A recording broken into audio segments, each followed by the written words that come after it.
Chapter 940. Even so, the fourth prince still threatened him with a sentence.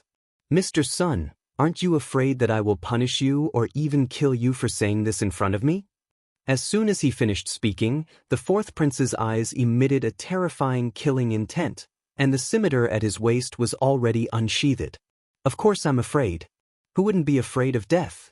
Although this old man is 46 this year, I haven't lived long enough."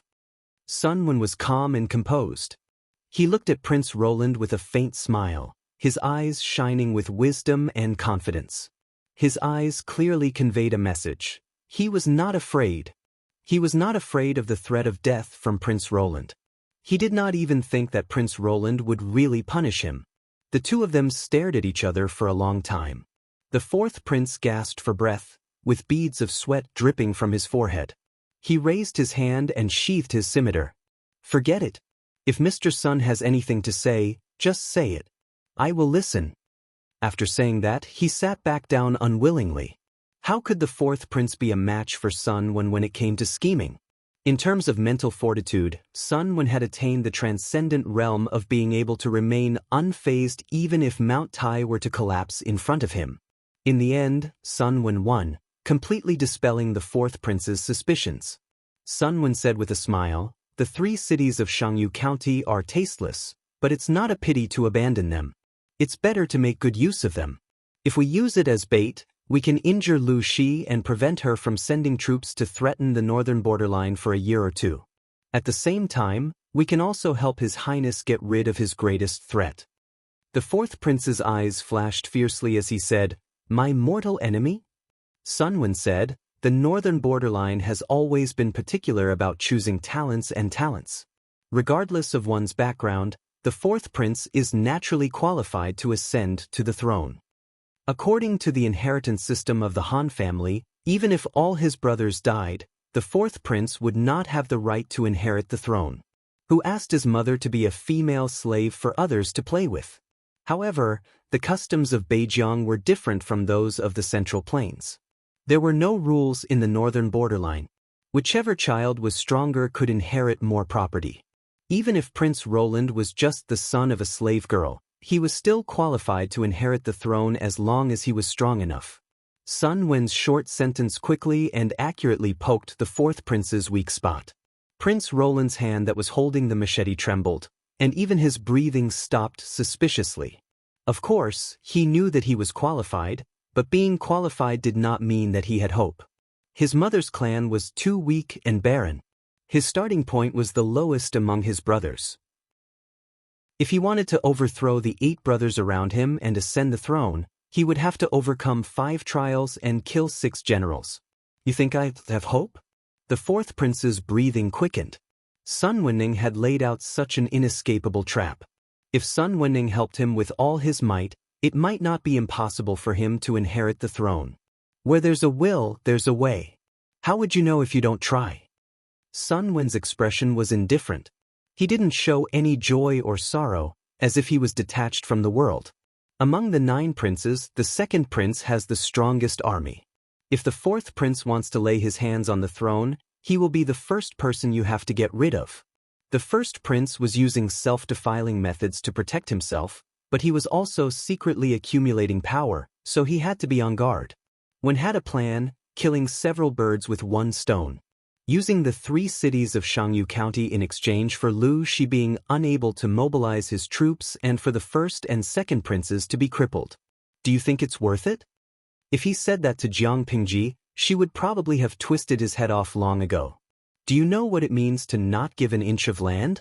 Even if the land was left to grow weeds or turned into a cesspool, others could not even think about getting a piece of it. Jiang Pingji had once used the muzzle of a gun to poke the forehead of a neighbor from the Federation in order to negotiate with him. The 7th Army Corps was one of the 3 main battle armies. She directly spoke to the messenger. Either he retracted his leg, or he started a war. Fortunately, the person Sun Wen was talking to was the 4th prince and not the cruel Jiang Pingji. The 4th prince's eyelids twitched violently, and his heart beat wildly. He was about the same age as the 1st and 2nd princes. When he was young, he was bullied, humiliated, and bullied by the 2. For the 4th prince, The two were like two mountains piled in front of him, so tall that it made him feel hopeless. At that moment, Sun Wen told him that he could get rid of the two of them and even prevent Lu Shi from mobilizing his troops. Master, tell me quickly. The fourth prince clenched his fists nervously. Unknowingly, his emotions had been completely controlled by Sun Wen. Your Highness, come closer. Sun Wen lowered his eyelids, and the fourth prince hurriedly leaned forward to listen. Master Sun, please speak. Now is the end of the autumn grain harvest, and the grain is gradually being stored in the granary. The second prince is impatient and eager for quick success, but he is not good at management. In recent years, the price of grain in the north borderline has increased greatly. He keeps so many private soldiers under him, and the grain has long been unable to make ends meet. The fourth prince, why don't you privately create a map of the granary in Chongzhou and reveal it to the second prince? With the second prince's temperament, he will definitely keep it a secret and take all the benefits for himself. What was harvesting? The troops and horses were not given rations, and there was no logistical support. They completely relied on the soldiers to raise their own rations, plunder from the people, and be self-sufficient. The north borderline cavalry often harassed the people of Chongzhou, raided houses, and plundered rations. At first, when they found out that Jiang Pingji was in Chongzhou, they wanted to repeat the same trick. However, Jiang Pingji was too cunning. Every year, the location of the granary was different. The north borderline tried harvesting, but other than the first small victory, the troops who went to harvest almost starved to death in Chongzhou. After suffering a few losses, they knew that it was not easy to take advantage of Jiang Pingji. Harvesting was not very effective. Nowadays, the north borderline rarely organized large-scale cavalry to harvest. If the second prince wanted to take all the autumn grain for himself without anyone knowing, he definitely could not approach the border in the name of harvesting. Sun Wen continued, in this way, to prevent the outside world from knowing, the second prince will definitely take the initiative to ask for permission to guard the 3 cities of Xianxia. The fourth prince will then play a small trick and send people disguised as Lu Shi's troops to kill a few of his personal guards. The second prince will blame this on Lu Shi. However, you must remember, you must not let your own personal guards disguise themselves. It is best to let the first prince's people do it. Even if the deed is exposed, others will only find out that it was the first prince who did it, and deliberately incite the second prince and Lu Shi to fight. The fourth prince nodded as he listened.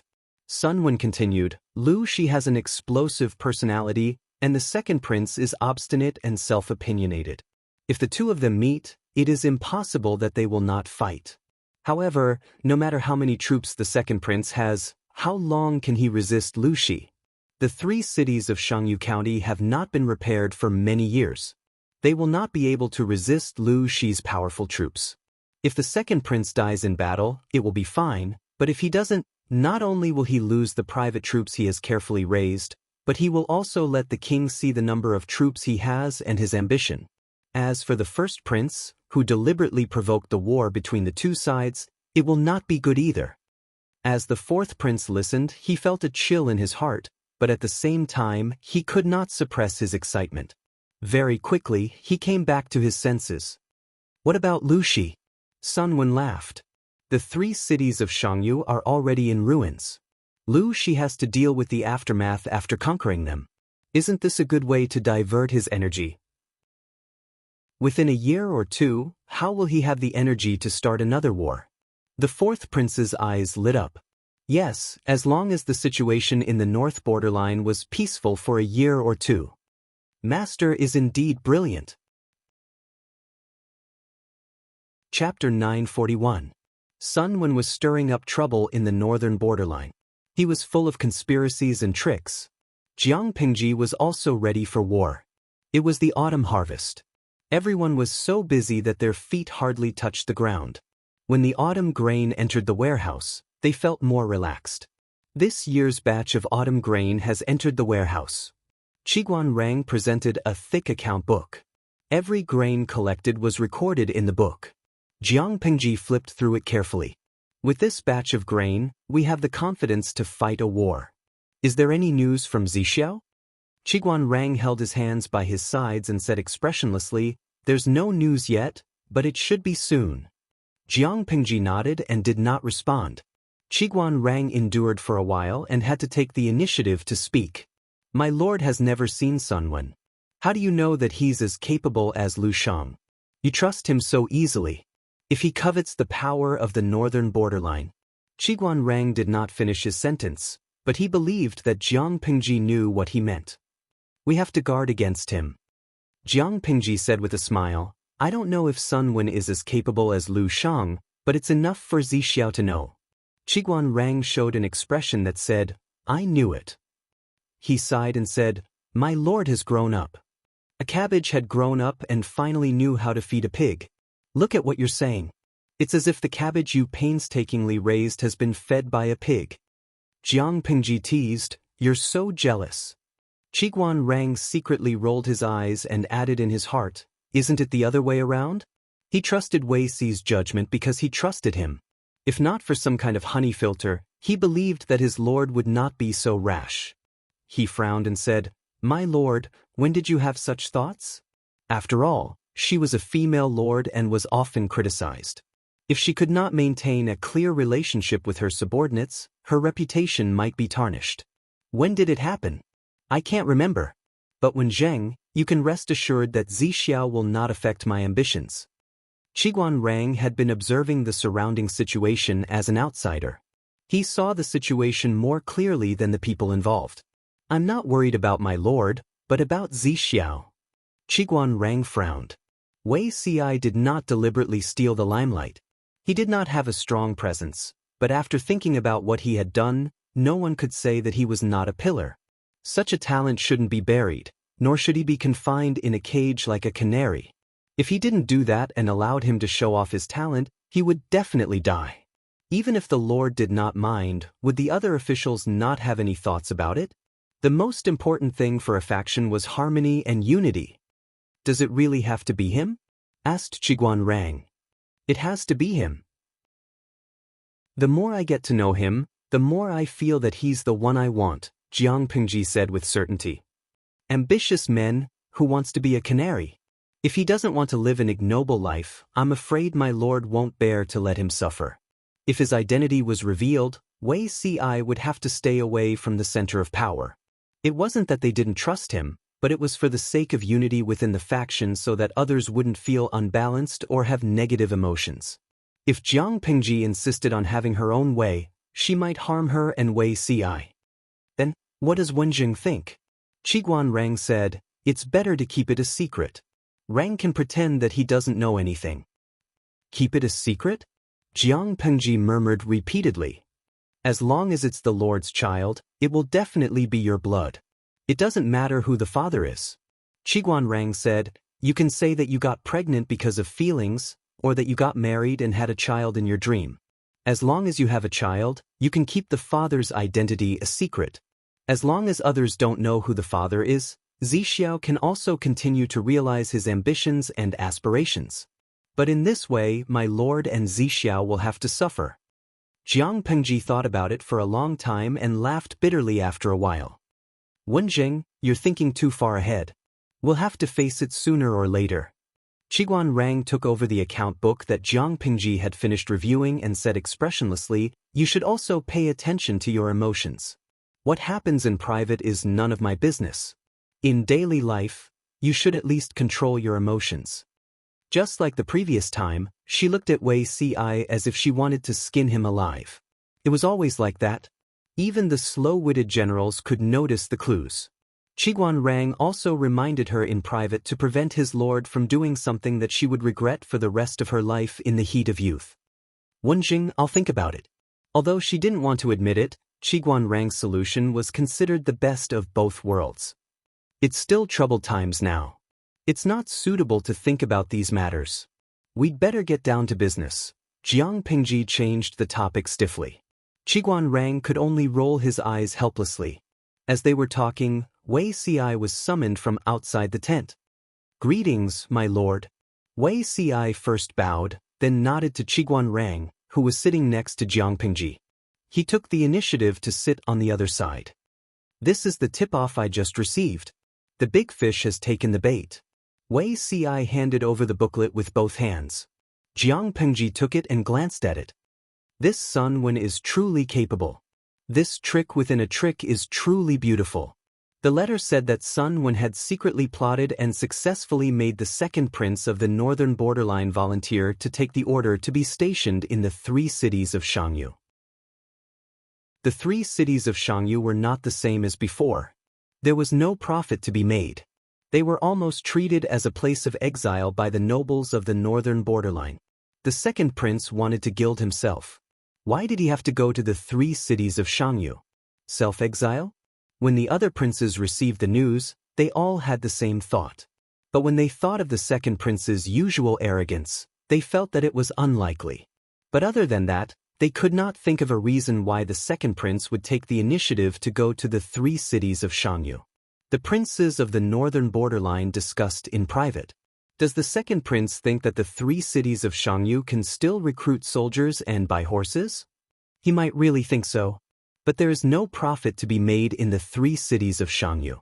He will only be disappointed if he goes. Maybe he's advancing by retreating? Using this to gain father's favor? If that's the case, this move is too lame.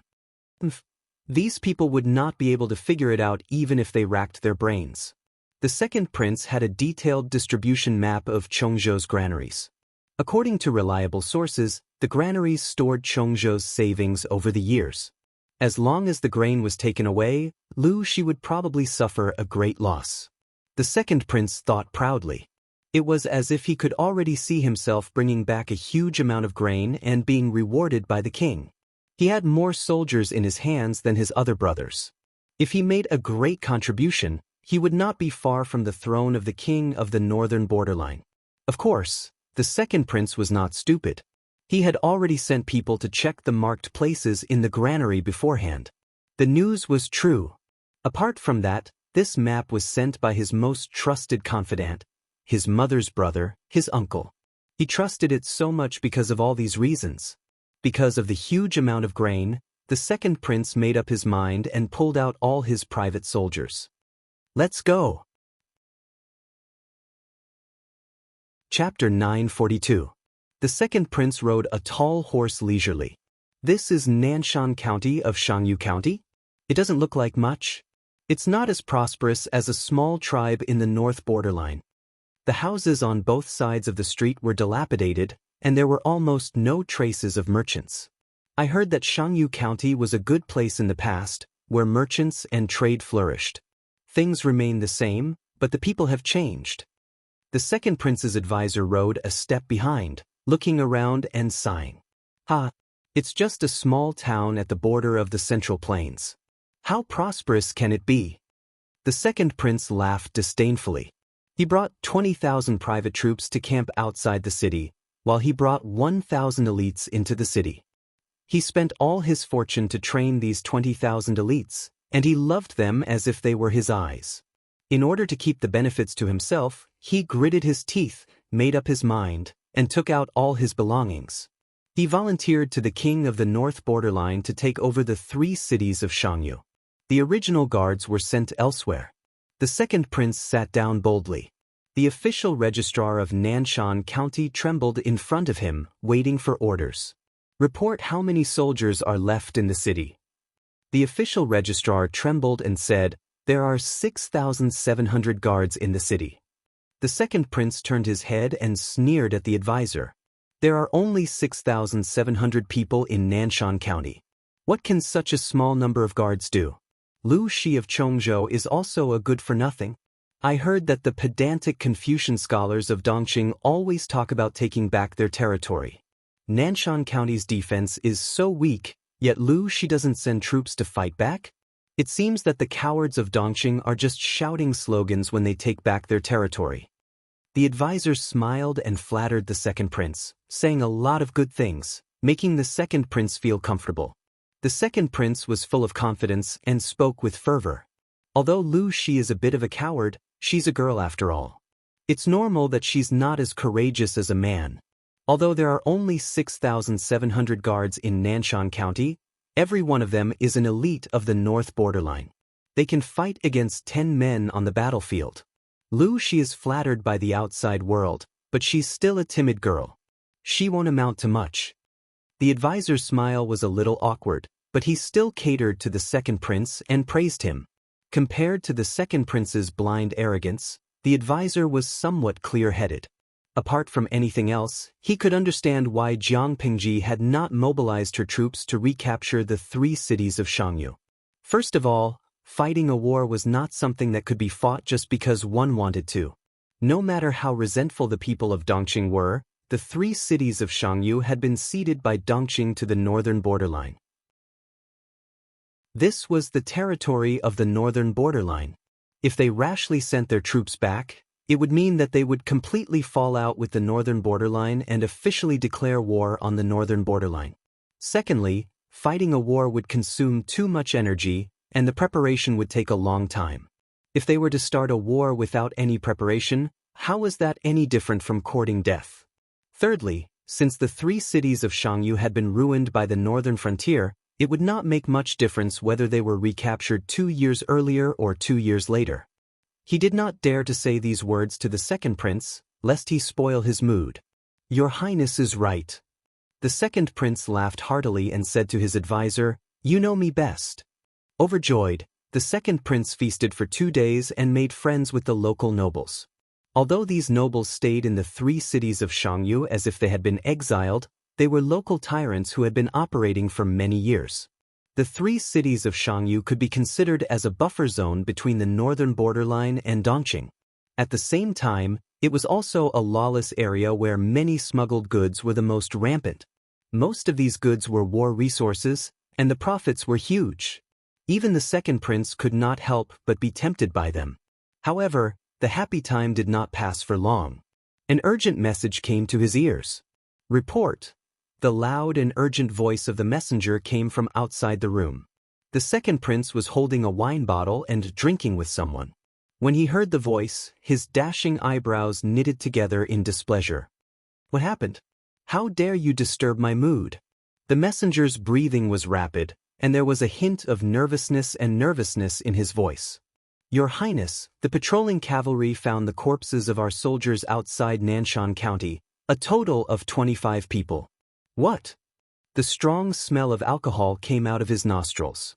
The second prince slammed the wine bottle on the table, and a deafening bang was heard. The advisor beside him stopped smiling and asked the messenger before the second prince lost his temper. Who killed them? How did the 25 people die? The messenger told him everything in detail. Last night, during the handover of the patrol, a team of cavalry did not return.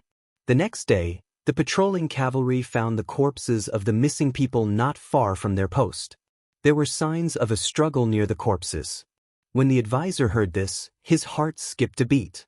Not good. Where are the corpses now? Outside the hall. Bring them up.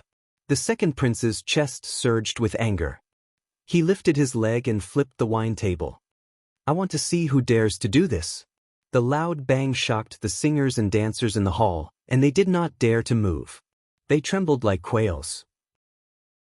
After a series of footsteps, the soldiers of the northern borderline carried the corpses into the hall. Other than the corpses, there were many clues found at the scene. The most important of them was a token. This token was none other than the token of a Chongzhou soldier. The weapons left behind and the words carved on the weapons all pointed to Chongzhou. After seeing this solid evidence, the second prince clenched his fists in anger and gritted his teeth. Lu Shi, I haven't found trouble with her, and she's already stirring up trouble. The second prince's anger soared. The advisor beside him groaned. Your Highness, we still need to investigate further. To conclude that Chongzhou's Lu Shi provoked us so hastily, what if it's not? Before the advisor could finish, the second prince interrupted him. What's so hasty about this? Besides Lu Shi, who else would do such a thing? Besides, even if Lu Shi didn't do it, so what? Sooner or later, I and Lu Shi will have to fight. The second prince volunteered to come to the 3 cities of Xianxia. He wanted to use the 3 cities as a springboard to sneak attack Jiang Pingji's granary. He wanted to rest for 2 days before making a move. Now that Chongzhou could not sit still and test them, How could the second prince tolerate it? The advisor was speechless. For some reason, he felt that this matter was unreliable. The second prince said, "Lu Shi killed 25 of my men. I will repay him tenfold." The advisor's eyelids twitched violently. He watched as the second prince sent someone to invite the soldiers to discuss military matters. "When I take over her granary, Lu Shi will have no more grain. Let's see how arrogant she can be then." According to the map, there were a total of 3 granaries. The second prince had already sent people to check these 3 places. Almost all of them had stored 2 million dawn of military rations. What did this mean? 300,000 dawn was enough for 100,000 soldiers to eat for more than a month. The grain that Lu Shi had accumulated over the years was enough for 100,000 soldiers to fight for 2 years. It was a pity that Lu Shi did not have a good eye for using people. He actually leaked the distribution map of such an important granary. Once she ran out of grain, she would be dead.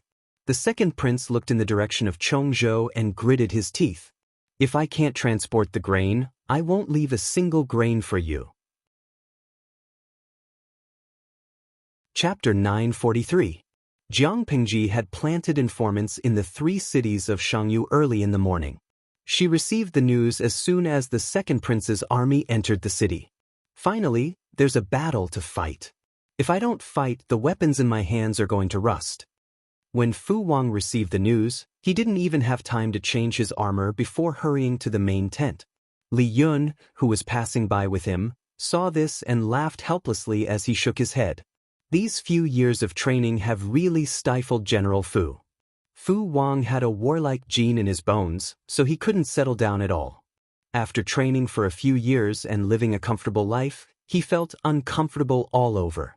Usually, he could only rely on a lot of exercise and training soldiers to vent his excess energy. Because the training was too heavy, Fu Wang's soldiers complained incessantly.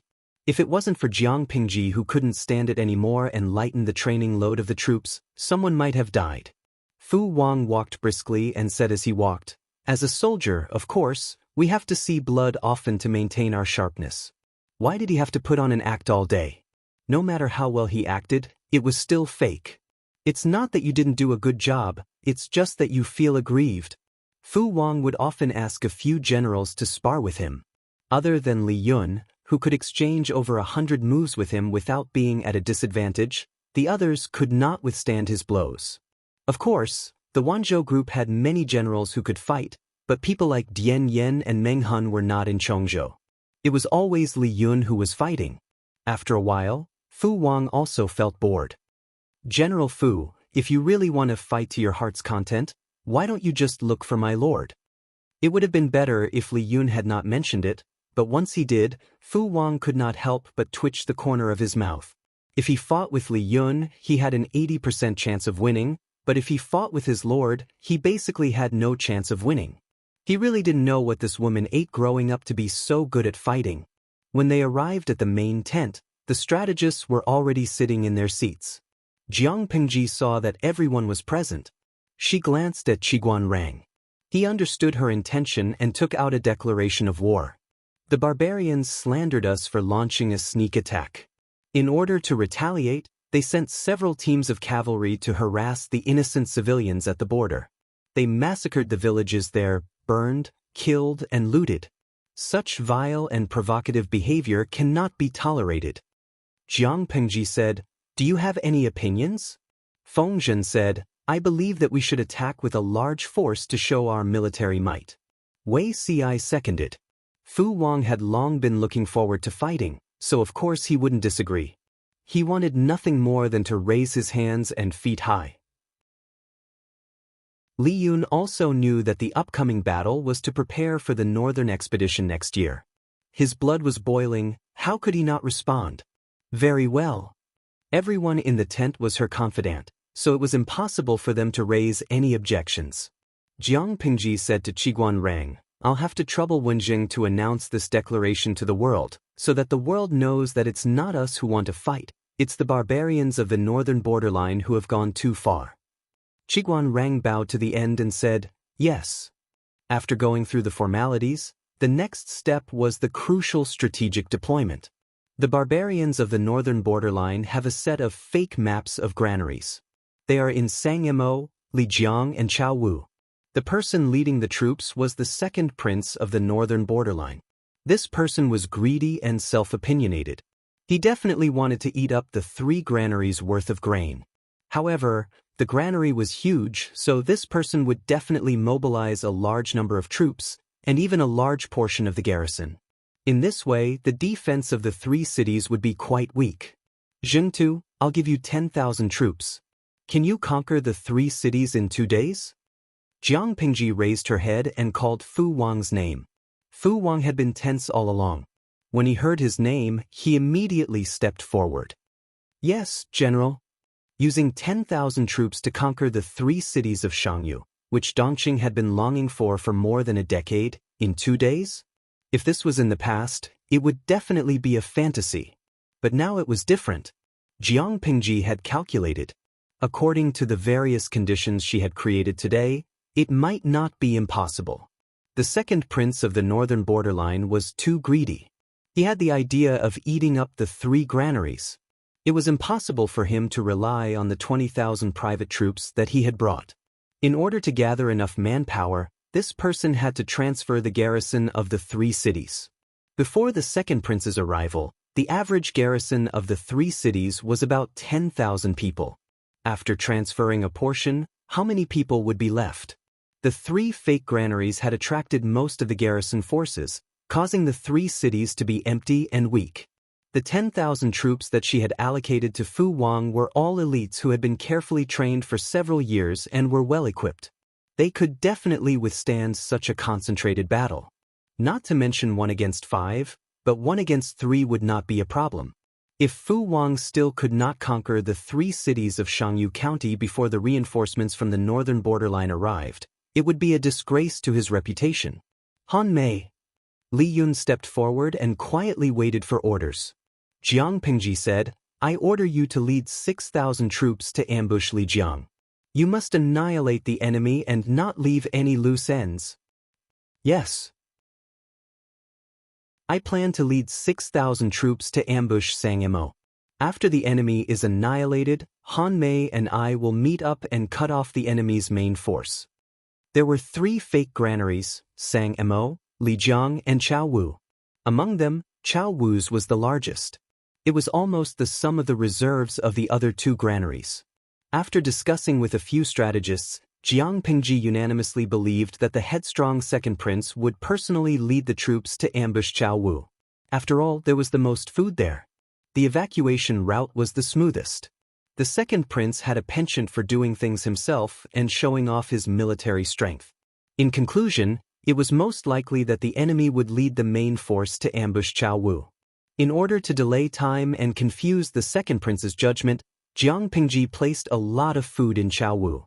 Transporting the food would delay their marching speed. When Jiang Pingji and Li Yun waited and devoured the enemy's forces, they could take a shortcut to intercept and ambush the second prince's main force. It would be best if they could capture the second prince alive. If not, they would just kill him.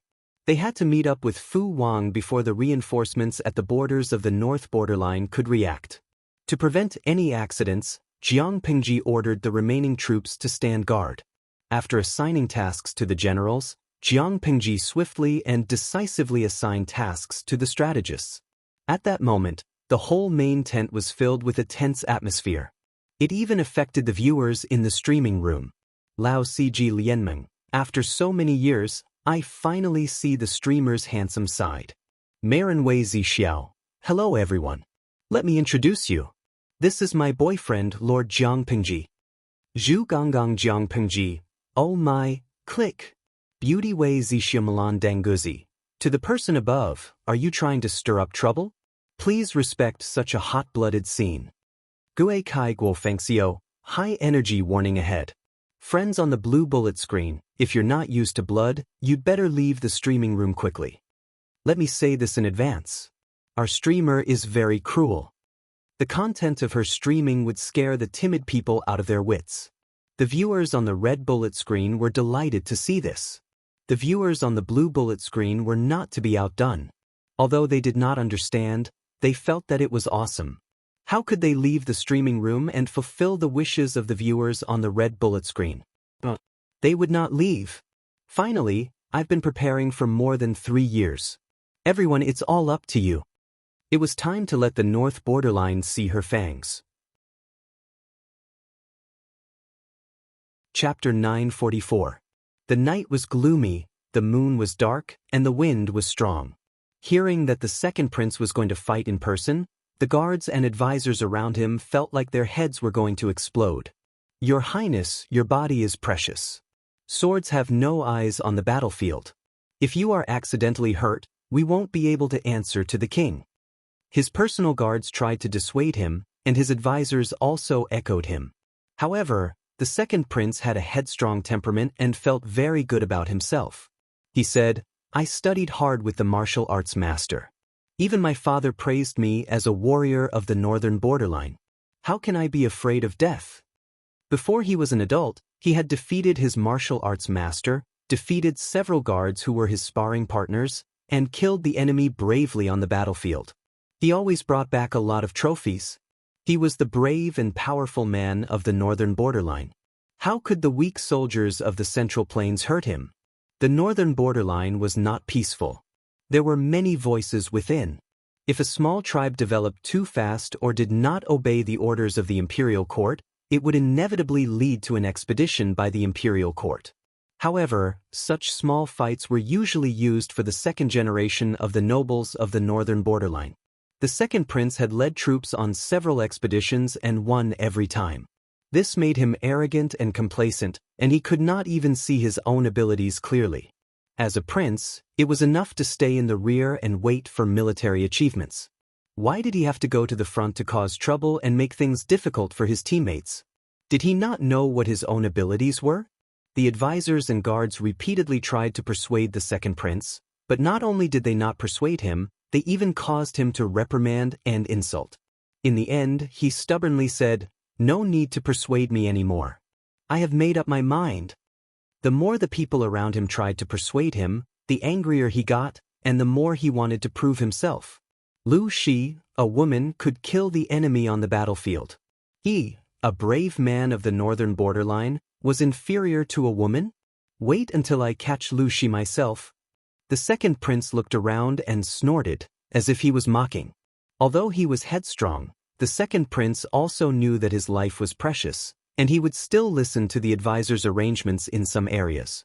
He asked the vanguard troops to change into the uniforms of the Han soldiers and raise Jiangpingji's flag. It was best if they did not encounter the enemy, but if they encountered the enemy's patrol troops, they could use it to get away with it. The night was dark and windy, and it was suitable for robbery. The second prince ordered everyone to hold wooden chopsticks in their mouths and cover their mouths with cloth. They were not allowed to make any noise. The 12,000 soldiers split into several groups and advanced towards Chao Wu along the small paths on the map. Because of the detailed map in his hand, the second prince led his troops to avoid several waves of sentries, and the journey was more daunting than dangerous.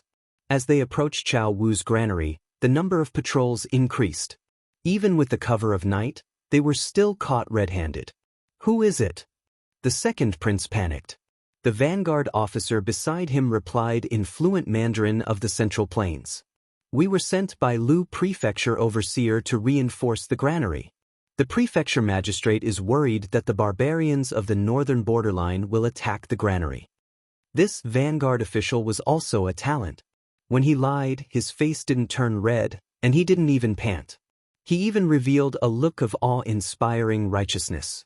The night was too dark, and there was some distance between them, so the guards couldn't see how many people were with the second prince. They asked a few questions and let them pass. The second prince was relieved, but then he felt a little disdainful. That's all. Perhaps the luck of the first half of the night had run out. The second prince encountered several patrols in a row, and they were getting more and more adept at dealing with them. Unknowingly, he had been delayed for an hour. At that moment, they were less than a quarter of an hour away from Chao Wu's granary.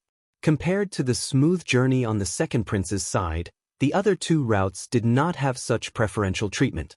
Along the way, they only encountered 3 waves of patrols, and they used the same method of lying to fool them. Little did they know that the patrols under Jiang Pingji were different from other patrols. Before dealing with each other, they had to match the secret signal. If the secret signal didn't match, they would be killed. Of course, it was different today. The patrols had received instructions from their superiors that if they met someone they couldn't match the secret signal with, they should not make a sound and cooperate with the other party's performance. The North Borderline thought that their operation was smooth, but they didn't know that their every move was within the enemy's expectations. Li Jiang's granary, Liyun chewed on some hay in his mouth. He held his spear with one hand and wiped the tip of the spear with the other. His sharp eyes were surging with the desire to fight. Yuan, wait for me to return. Liyun threw the wiping cloth aside. The hurried footsteps of his subordinates were getting closer. Commander Liyun, the enemy has formed a formation and surrounded the granary. Just in time. Liyun straightened his body. He grabbed the white reins of his warhorse with one hand and nimbly flipped himself onto the horse. He held his spear high in the air. Deploy the troops to meet the enemy. At that moment, the sound of fighting could be heard from outside the granary. 2,000 cavalrymen rushed towards Li Jiang's granary. Charge. Based on past experiences, the granary's defensive line would not be able to withstand a single wave of their charge. It would collapse 1,000 miles away. Not to mention that they had appeared suddenly. Chongzhou should not have been prepared. If they met the enemy without any preparation, it would be even more impossible to block the iron hooves of their cavalrymen. It was different this time. When the cavalrymen in rattan armor formed a formation and accelerated their charge, the front hooves of the horses suddenly missed their footing and they fell forward with great inertia. A group of human heads emerged from the ground. They held unknown sickle-like weapons in their hands and ruthlessly slashed at the legs of the horses, causing them to fall forward in pain. After doing that, they immediately retracted their heads into the ground and used the same trick on the second echelon who could not react in time. Dozens of circular trenches were dug around the Li Jiang granary in a radius of 200 feet. This was to deal with the first wave of the North Borderline's cavalrymen. The distance between the trenches did not follow any pattern. There were even circular waves. To conceal the existence of the trenches, the empty space was covered with grass. Coupled with the cover of the night, no one could see any clues. Near the center of the granary, there were densely packed caltrops scattered between the trenches. Seeing this, the troops from the North Borderline also realized that they had fallen into an ambush. Li Jiang's granary was not a piece of fatty meat. It was clearly a trap with fatty meat. However, the cavalry's speed was too fast. A distance of 200 feet was nothing at all. When they realized that it was an ambush and attempted to retreat, the first batch of cavalrymen had already rushed to the granary. You want to retreat? Have you asked for the permission of the spear in my hand? To make it easier to face the enemy, a small path about 5 feet wide was left in all directions of the granary. At the same time, a similar scene was happening in Sang Mo's granary. Jiang Pengji was someone who could not sit still. She did not like to mark documents and was passionate about personally fighting in battle. The North Borderline was there to attack the granary and steal the grain. Apart from bringing weapons and troops, their troops also brought along a large number of carriages used to transport the grain. The troops at the front lost and their morale plummeted. The troops at the back tried to retreat. The carriages became an obstacle for their cavalrymen. They were stuck in one place and could not break through in all directions. The quality of the North Borderline's cavalrymen was not bad. Although the performance at the back was embarrassing, the remaining cavalrymen began to organize a charge to break through. Horse-slaying battalion, go forward and form a formation. The order was given. A whistling arrow soared into the sky. Chapter 945. Xingyue Tianyun. Who was the one with the high energy warning just now? Why don't you make it clear? W. No, the baby is going to vomit for a while. Has your streaming room always been so bloody and violent? F***ck me, you're going to split me and my horse in half? Streamer Wudajun. Why hasn't such a bloody and violent live broadcast room been shut down? Feng's remembrance. You make it sound like the streamer who promoted a certain color has been censored. Chow Lauda, watching this kind of live stream in the middle of the night, it's really creepy. Why couldn't the cross-dimensional live stream be more harmonious? It was either pornographic or violent. Watching too much of it would affect the physical and mental health of young children.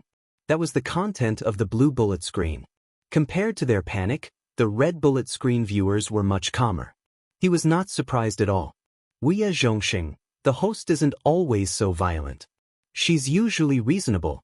She only uses her fists when she can't be reasoned with. Those people from the northern borderline are asking for a beating. My streamer is so handsome that he has no friends. Host, when are you going to marry me? Bellflower in the starry sky. The streamer is a master of the aesthetics of violence. She gets more and more violent every time. In the past, he only knew how to chop people with axes. Now, he could even chop people and horses in half. Full marks for that close-up just now. Jiang Pingji personally led the troops at Sang Mo's granary. When the two parties engaged in battle, she would act as a member of the Zhanma battalion. The horse-chopping battalion was a special battalion that she had specially trained to deal with the cavalry of the northern borderline. The weapons in their hands were all specially forged, and the modeo in their hands was incomparably sharp. The blades were heavy and broad. Compared to the speed of the cavalry, the horse-slaying battalion pursued stability and ruthlessness. They didn't need a lot of speed. They just needed to coordinate with other units to resist the cavalry and reduce the pressure on all sides. The soldiers of the horse-chopping camp were all carefully selected from the various battalions. Their pay was twice as high as that of ordinary soldiers, and their daily training was also much heavier. Because the armors and weapons used by the horse-chopping camp were heavier, the requirement for the soldiers' stamina and strength was higher. If they didn't have a strong physique and strength, they wouldn't be able to fight for a long time. In order to increase their endurance in battle, Jiang Pingji also allowed the soldiers of the Zhanma battalion to adopt the improved three-stage battle tactic of the crossbowmen. Take turns to lighten the load. In addition to all kinds of high-intensity training, the various military camps would also hold regular military exercises. Different units would cooperate and fight against each other.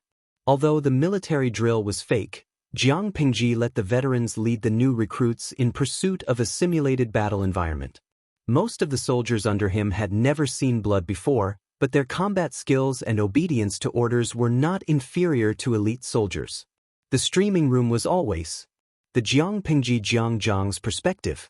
She, who had always walked the agile route, gave up on speed and changed the weapon in her hand from a spear to a heavy zamadeo.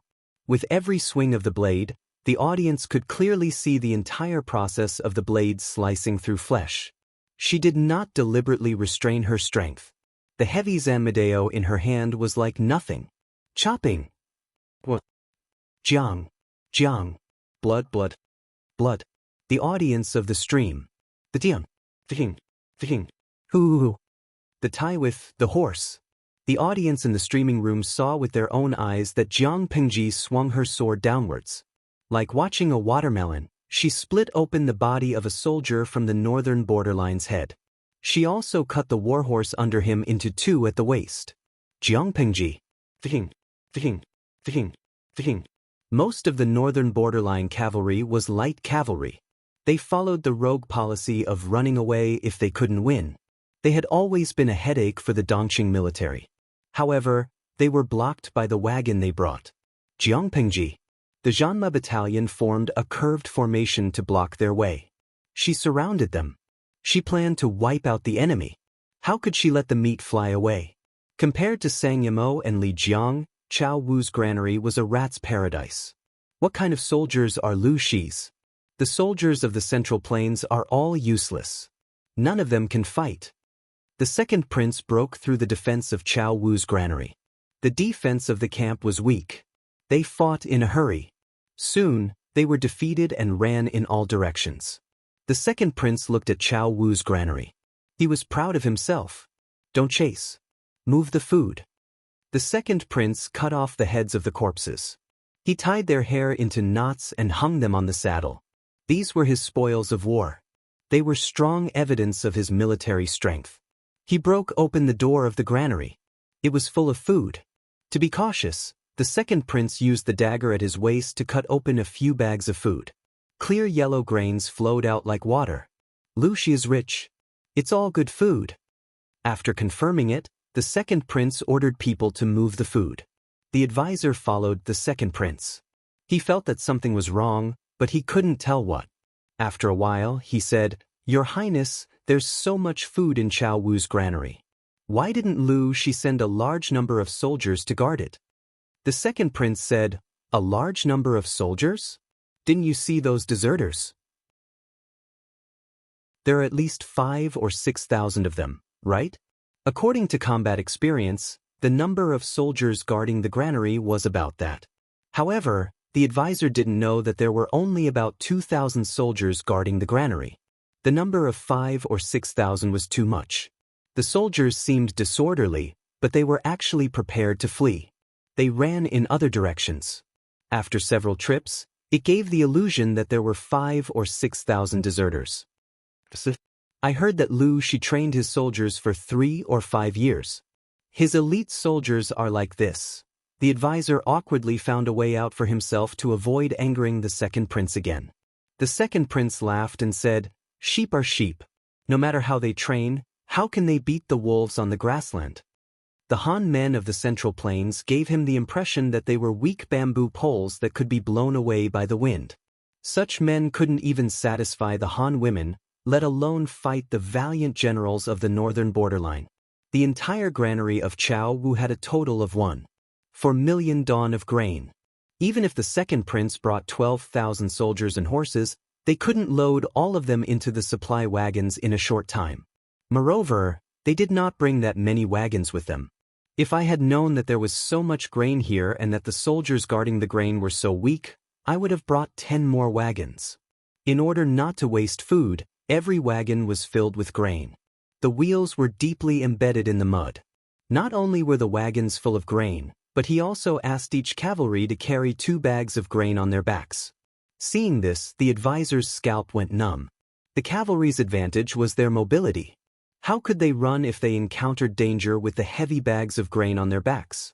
"Your Highness, this is not appropriate." Chapter 946. I know what you're worried about. Aren't you afraid of Lu Shi's sudden appearance? You're as timid as a mouse. The second prince laughed. His face was insolent and his eyes were filled with contempt and disdain. He said arrogantly, "So what if she comes? It just so happens that I lack a concubine to warm my bed. If she comes, I can reluctantly accept her. When I'm done playing, I'll let you have a taste of her to boost your courage." The advisor did not refute him because he knew that the second prince was in high spirits and no one could provoke him. He had long been accustomed to the second prince's arrogance. At this time, he could only shake his head tiredly. He was hopeless. Now he could only hope that everything would go smoothly and nothing would go wrong along the way. However, some people could not stand nagging, such as Jiang Pingji, whom the advisor was worried about. The second prince smiled and said, "You're really worrying for nothing. Before he finished speaking, the ground under his feet trembled slightly, as if something was rushing from afar. At first, the movement was so small that it was almost undetectable. As time went by, the movement became more and more obvious. The pebbles on the ground also trembled. The ground moved? This was the advisor's first reaction. His second reaction was... His heart skipped a beat and a terrible idea came to mind. "Quickly abandon all the provisions. There's an enemy attack," the advisor roared. The second prince was about to turn over and get on the horse when he suddenly heard the roar. He stumbled and almost fell off the horse. "What are you roaring for? Where did the enemy attack come from?" The second prince's reaction was a beat slower. The trembling under his feet became more and more obvious. Only then did he realize that something was wrong. "Is this an earthquake?" The second prince did not think in the direction of the enemy attack at all. He thought that it was a natural disaster. "No, it's not an earthquake. It's clearly an enemy attack. Your Highness, please give the order immediately to abandon the provisions and fight." The advisor's breathing was rapid and he was in a panic. It was dark around him, as if there were countless giant beasts hibernating in the darkness and staring at him. A feeling of suffocation surged in his heart. The advisor lost his composure and shouted at the second prince, hoping to drown out the commotion around him. The second prince was angry and was about to speak when a scout came riding quickly on a horse. "Whoa!" The scout turned over and dismounted. He said to the second prince, "There are traces of enemies on the left flank." Unable to determine the specific number, the second prince's eyes widened in shock. How could there be enemies? Could it be that the granary guard who just ran away called for help? That's not right. Chao Wu's granary is 2 days' journey from Lu Shi's military camp. It's only been a few hours. How can he call for reinforcements in time? When the advisor saw that the second prince was still staring at him, he was so angry that he wanted to jump up and curse. Was there even a need to think about such a stupid question? It was clearly premeditated. At this time, the right-wing scout also hurried over on horseback. "Report. Our right wing has discovered an unknown number of enemies." The second prince had led his troops to clear out small tribes, but his combat experience was of no value at all. He was dumbfounded when he encountered a big scene. "Quickly, abandon the rations and prepare for battle." The advisor was so angry that his face turned red. Now he could not count on the second prince as a teammate at all. He could only rely on him to overstep his authority. The advantage of the cavalry of the northern borderline was their mobility. How could they fight a battle with 2 big sacks of provisions on their backs? Once the horse was engaged in battle with the enemy, it would not be able to gallop. It could only coordinate with the enemy's attacks or trample on them. The advantage of speed would disappear. At this time, if they carried 2 heavy sacks of provisions to fight a battle, perhaps the soldiers on the horses would not die of exhaustion, but the horses would collapse. The second prince's eyes were red. He stared at the advisor and clenched his teeth. "Listen to my order. Abandon the rations and form a formation to fight." They had brought too many wagons that were used to steal provisions. They could not form a formation at all. The advantage of charging to cut through the enemy's formation was also lost. Everything happened too suddenly. The second prince, the leader, was a fool. The people below him could only be at a loss like headless flies. Fortunately, they still had the qualities of the soldiers of the northern borderline. When they encountered traces of the enemy, they wanted to form a formation immediately. Due to the obstruction of the wagons, the process seemed slow and inefficient. While they were in a mess, the enemy's army had already attacked from the left and right flanks, outflanking them. Jiang Pingji led the vanguard battalion of the cavalry and took the lead. She took the longbow from the back of the horse and lit the arrow. She let go of the reins while charging and easily pulled the bow to a full moon. Release. Jiang Pingji released the bowstring when she was less than 100 feet away from the enemy troops of the northern borderline. After a buzzing sound, the burning arrow streaked across the sky with a smear of orange and shot into the enemy's territory. After the arrow was fired, she took control of the reins again. She steered the warhorse under her to turn quickly to the other side. The soldiers of the cavalry battalion could not shoot from a long distance like her, but they did a good job. Han Mei really has a tacit understanding. He came neither early nor late. As the saying goes, it is better to come at the right time than to come early. Li Yun's sneak attack was coordinated perfectly. Jiang Pingji had a carefree smile on her face. She galloped on the horse and shot a few waves of fire arrows, all aimed at the cavalry of the northern borderline. Zhenshi Minguzi, streamer, the rations are all piled up there. If you fire the fire arrows, won't they all burn? They knew Jiang Pingji's temperament. She was generous to others, but she was stingy with her own food. Every time she ate, she always ate the last grain of rice. To let such a thrifty person set fire to the food that the people had painstakingly cultivated was really heart-wrenching. Pian Kasai, if you don't sacrifice your child, you won't be able to catch the wolf. Using such a batch of rations to exchange for tens of thousands of soldiers and horses from the northern borderline is a great deal. If the cavalry of the northern borderline were to enter the battlefield, not only would the streamer lose rations, but she would also lose many elite troops that she had painstakingly trained. Moreover, Didn't you notice that after the fire arrows were fired, the fire quickly grew bigger? After being reminded by the audience in the streaming room, many people came to their senses. That's right, the fire was too big. Although it was a dry and flammable season, it shouldn't have caught fire so easily, right? At that moment, a veteran in the streaming room pointed out the key point. Yewu Yanling, there's a problem with the rations. The audience strenuously observed. Indeed, they discovered that the stray fire arrows had pierced the rations and the fire had spread quickly. Wang Xinghan, the streamer is indeed wicked. Other than the outermost rations in the Chao Wu granary that are real, the ones inside are all fake, right? No matter how vigilant the enemy is, it is impossible for them to open up all the rations and check them.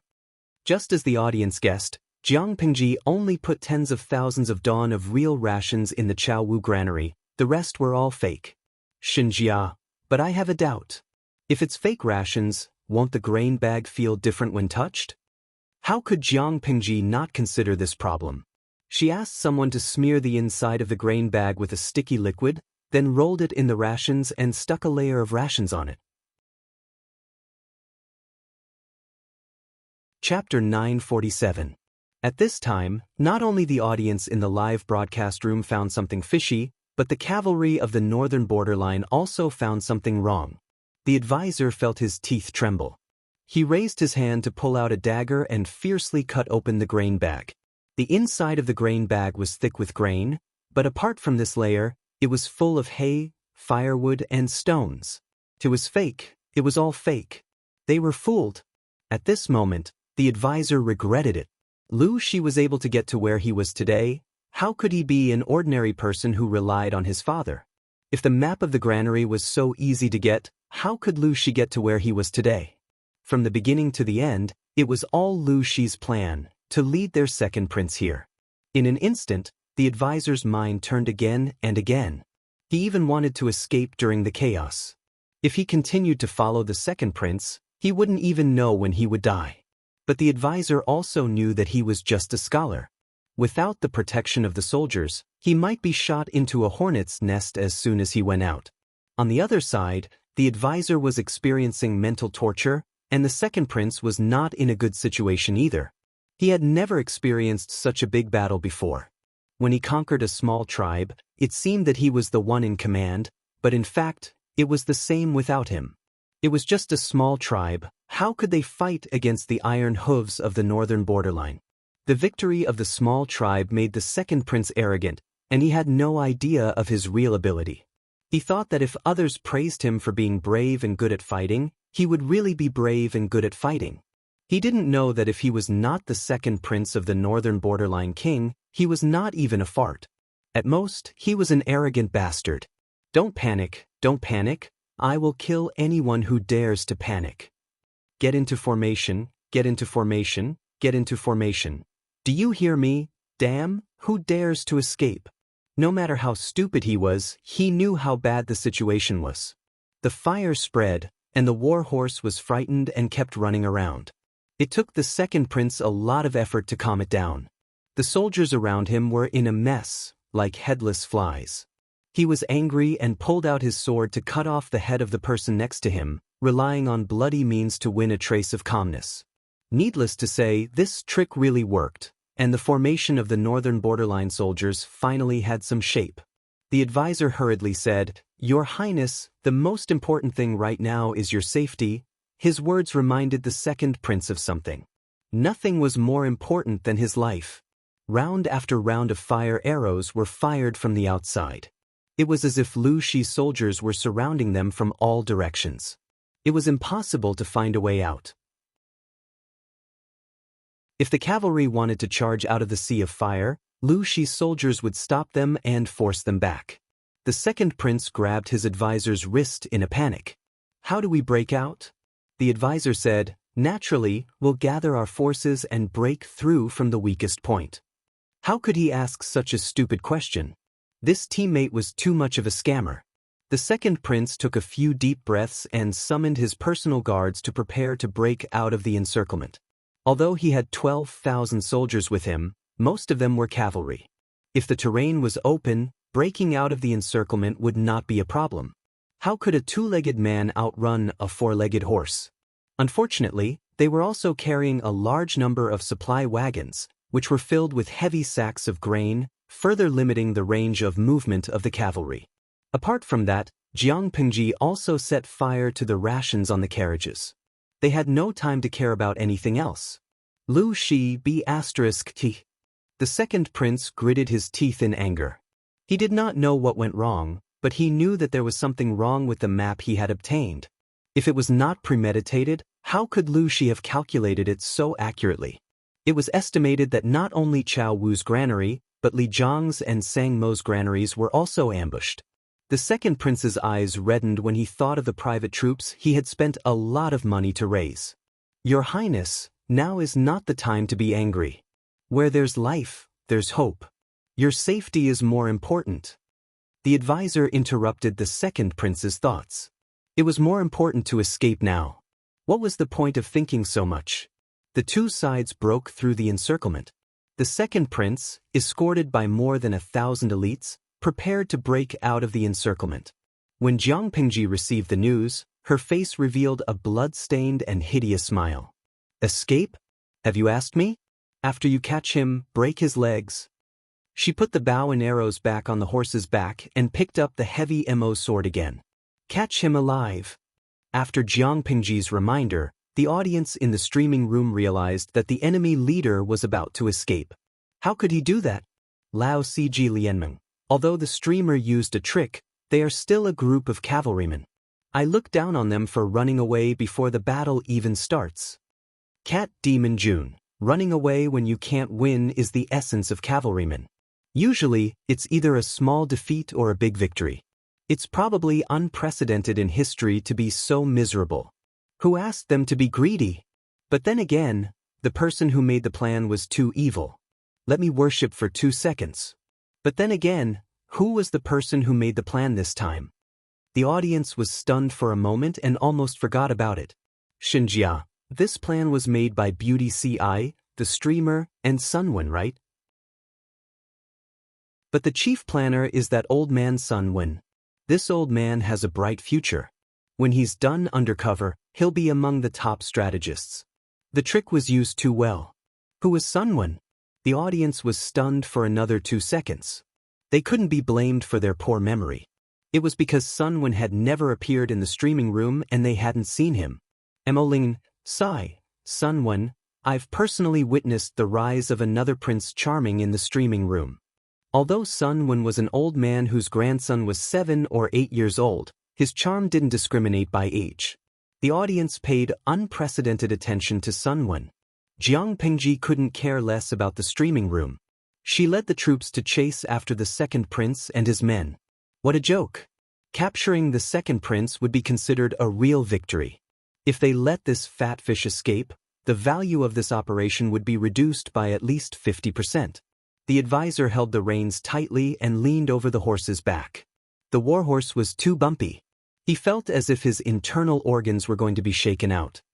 There are pursuers behind us.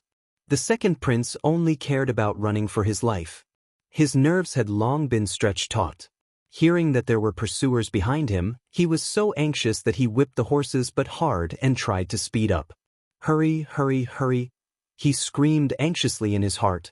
Unfortunately, the gods of the grassland didn't hear his prayers. The god of slaughter had already drawn his bow and arrow from behind him. He pulled the bow fully and suddenly released it. There was a buzzing sound in his ears, like a cool breeze blowing beside his ears. In the next moment, he felt something sharp piercing into his right shoulder. The sharp pain spread from his shoulder to his whole body. He couldn't maintain his posture. He screamed and fell directly from the horse to the ground. Capture the barbarians of the northern borderline alive. Jiang Pingji put away her bow and arrow. She took out her Mo sword and chopped off the heads of several people at the end of the enemy troops. Chapter 948.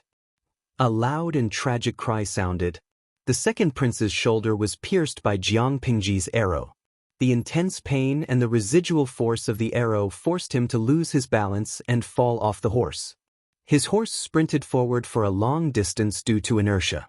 Fortunately, the second prince was lucky. He was not trampled by the horse's hooves and caused a second injury, but he was dizzy from the fall. The advisor, who was holding the reins, heard the movement and looked back from the horse's back. The second prince had fallen off the horse. The pursuers behind him were quickly closing the distance. Now there were only two options in front of him. Either he turned around and went back to save the second prince, or he continued to run. Escape was the best strategy of the 36 stratagems. These two options went through the advisor's mind. He chose the former without hesitation. It was not because he was loyal, but because he knew that this was a battlefield and Jiang Pingji's territory. If he chose the latter and ran away alone, there was a 99% chance that he would be caught by Lu Shi's troops who were cleaning up the battlefield. The probability of his death was extremely high. Even if he was lucky enough to escape, there was no way for him to return to the northern borderline safely. Even if he returned to the northern borderline, he would definitely die. He could not afford to lose a prince of the northern borderline. On the contrary, if he turned back at this time, there was a high chance that he would become a captive. He would lose his freedom, but his life would be guaranteed.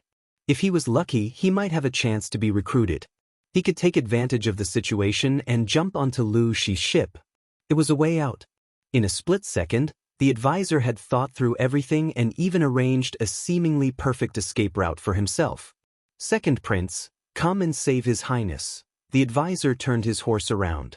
When he arrived, several soldiers of the northern borderline had already carried the unconscious second prince onto the back of the horse.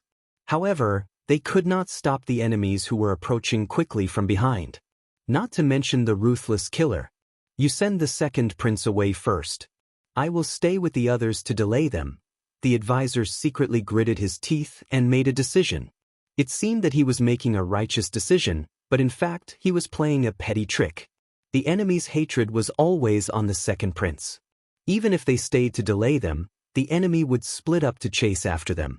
The personal guard did not say much. He raised his hand and whipped the horse. The horses neighed in pain and galloped madly.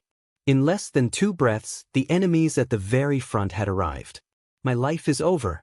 The advisor chose to hide behind the soldiers to preserve his life as much as possible. Jiang Pingji rushed and killed several people along the way. She had the imposing manner of killing anyone who stood in her way and killing anyone who stood in her way. The advisor's heart was about to burst from fear. Kill anyone who dares to resist. The rest of you follow me. She said that she would break his legs if she caught him, and she meant it. Jiang Pingji did not stop at all. She rode on her horse and killed from left to right. The warhorse under her raised its hooves and stomped on the ground. Soon, the cavalrymen who were left behind were killed and their horses were thrown off their feet. Jiang Pingji chased after the second prince. The cavalry of the northern borderline tried to stop them, but the cavalry vanguard battalion led by Jiang Pingji was not to be trifled with. Jiang Pingji's night vision was excellent. Others might only be able to see a blurry silhouette, but she could see it clearly. Jiang Pingji aimed at the second prince, who was carried by the guards of the northern borderline, and pulled out another arrow. Zhao Yue, haha, I feel sorry for the second prince. If his subordinates did not drag him away, he would only have to suffer once. Jiang Pingji once again demonstrated her superb archery skills. With one arrow, she shot through the second prince and the guards who were carrying him. If she did not want to capture him alive, the arrow would have been aimed at their vital parts. Yuan Ma Shangxing, Tisk, Hike. The warhorse is not much shorter than an adult. He was shot by 2 arrows and fell off the warhorse twice. How unlucky must he be to be able to do that? From what I see, even if the streamer showed mercy, the second prince will still become silly from the fall. Zizhu Lin Shuxian. The person above, you are wrong. Why would the second prince need to fall silly?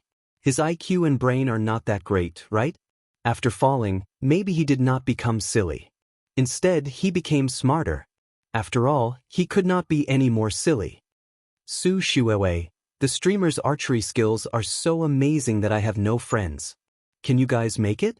When I saw the dazzling arrow she shot in the live streaming room, it did not feel like it fell on the husky prince.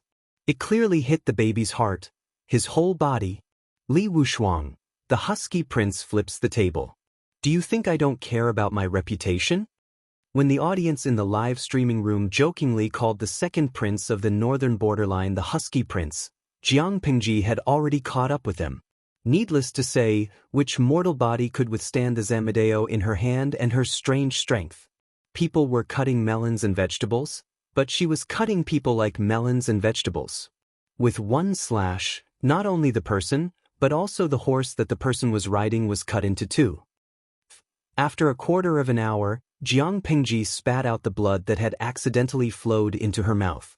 The elites of the northern borderline still had some courage.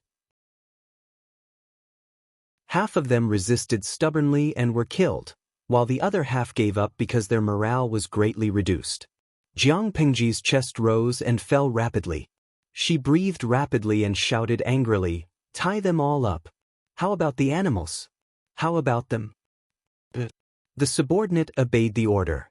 Jiang Pingji threw the Zamadeo in her hand to the side and asked, "Where is the fat fish?" Jiang Pingji could use such a contemptuous term as fat fish to humiliate her opponent, but the vanguard battalion under her did not dare to say the same. The enemy's general has been captured. 2 soldiers dragged the second prince, who had been shot twice and had fainted. Accompanying him was the advisor, who was in a sorry state. The advisor was dressed like a scholar. At a glance, it was obvious that he was a scholar who engaged in intellectual activities. The soldiers were not too rough with him. Jiang Pingji snorted coldly and said, "Wake him up." The advisor's shoulders were held by someone and he could not move. He secretly glanced at Jiang Pingji, but his vision was dim. She was covered in blood from head to toe, and he could not knock her out. Although he could not see it, he could feel the terrifying aura that lingered around her. Even the king of the northern borderline did not have such an aura. When the soldiers came forward with a torch, the advisor tried his best to blink and stretch his neck to look at Jiang Pingji. Suddenly, Jiang Pingji turned her head and glared at him. Her eyes were full of intimidation. The advisor was so scared that he retracted his neck, lowered his head, and shrunk his shoulders. He did not dare to make a sound. On the other side, the soldiers followed Jiang Pingji's instructions and forcefully woke the second prince up. When he woke up, he was surrounded by a circle of people. These people were dressed very strangely, and the leader looked at him coldly as if he was looking at a dead man. The second prince suddenly shivered. He accidentally injured 2 arrow wounds. The pain made him want to faint. I said. Jiang Pingji panted heavily and took 2 steps forward to the side of the second prince. Chapter 949. When the second prince heard this, he shivered and almost forgot the pain in his body. He stared at Jiang Pingji and said fiercely, "The winner takes it all? What's there to talk about?" The winner takes it all? That's nice to hear." Jiang Pingji lifted her foot and kicked his face to the side. It didn't take long for it to swell. The advisor's eyes widened. He looked at Jiang Pingji and then at the second prince. After all, the second prince was the prince of the northern borderline. His identity had important political and strategic significance. Even if Jiang Pingji captured him, she should treat him well, not to mention humiliating him. Jiang Pingji could use this person to exchange for a lot of strategic resources from the northern borderline. It wasn't that she didn't understand this principle, but she still did it. Was this considered humiliation? If she didn't care about his worthless life, that kick would have sent his head flying. How could it just be a swollen face? There's a saying in the Central Plains that goes like this: "You can kill me or cut me up, but you can't humiliate me." The second prince was tough for once. As the prince of the northern borderline, he was the most promising candidate for the throne. When had he ever been humiliated like this? Of course not. I'm going to step on you and humiliate you. What can you do to me? Jiang Pingji lifted her foot and stepped on his face so that he couldn't get up. She used a little strength and forced half of his face into the ground. The second prince was furious. The advisor was quiet. The audience in the streaming room didn't even dare to breathe.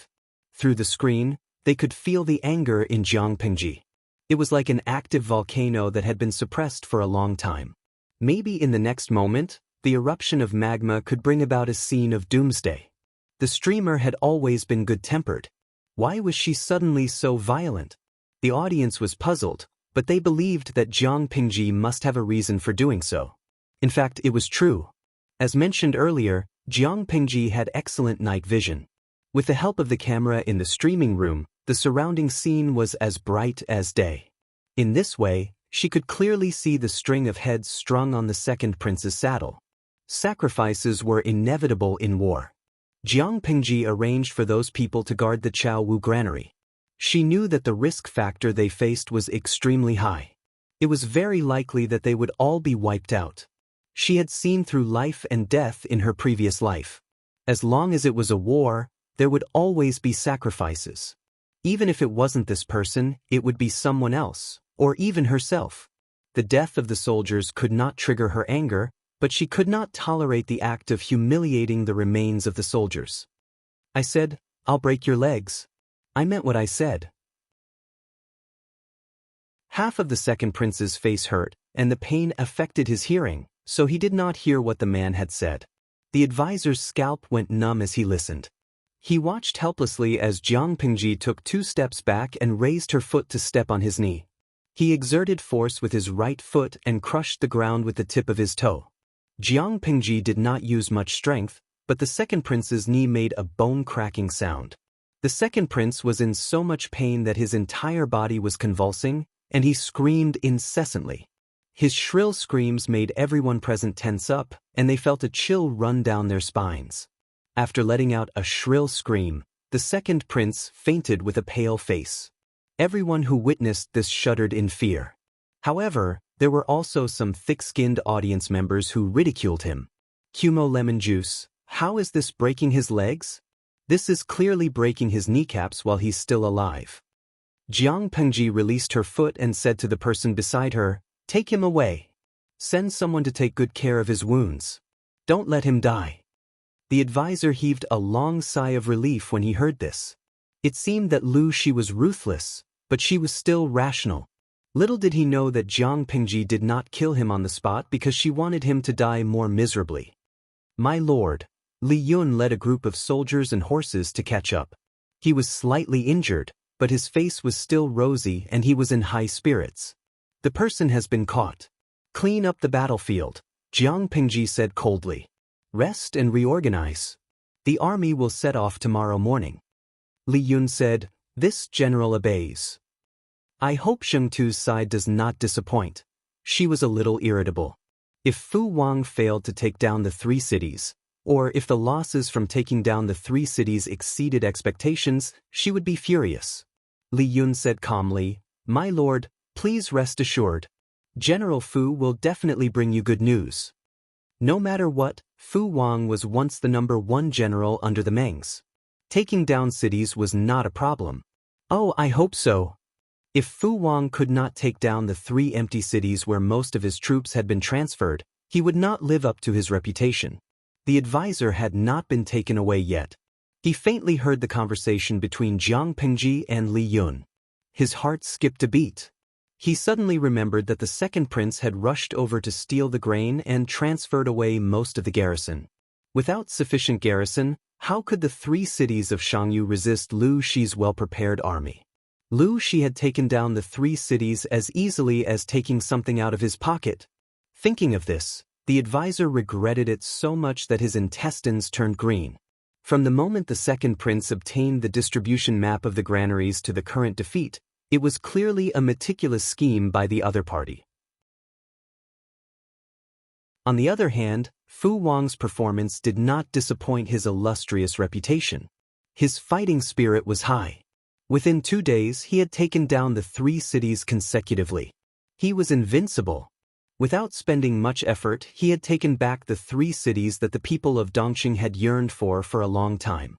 A flag with the word Lu was raised on the city walls. When Jiang Pingji arrived, Fu Wang was sending people to clean up the battlefield and retrieve the corpses of the sacrificed soldiers. "Greetings, my lord. Fortunately, I did not fail you." Strictly speaking, this was Fu Wang's first battle after joining Jiang Pingji's camp. If Fu Wang's performance was not outstanding enough, It would more or less affect his prestige in the army. Thank you for your hard work. Jiang Pengji stood on the city walls and looked into the distance. Her lips curled into a bloodthirsty smile.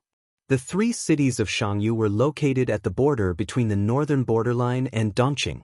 Their city walls were tall, wide, thick and hard.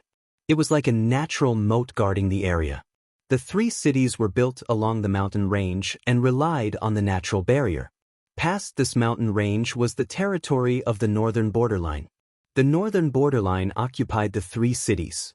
Without the mountain range as a hindrance, they could use the 3 cities as a base to attack Dongqing. It was precisely because of this that Dongqing had been so afraid of the northern borderline all these years. Now that the 3 cities were in Jiang Pengji's hands, the situation was completely reversed. Sun Wen had once fooled the 4th prince by saying that the construction of the 3 cities would slow down Jiang Pengji's progress in the north. There was nothing wrong with this sentence. The mistake was that Jiang Pengji had no intention of rebuilding the 3 cities. She was already preparing to attack the northern borderline. The 3 cities of Xianxia were the center of the war. Was there any point in developing this place? From the beginning, Jiang Pengji had planned to build the 3 cities of Xianxia into strategic military locations. She would use them as a springboard to attack the northern borderline. The basic construction of the 3 cities of Xianxia was still there. With a little modification, they could be put into use to defend against strong enemies.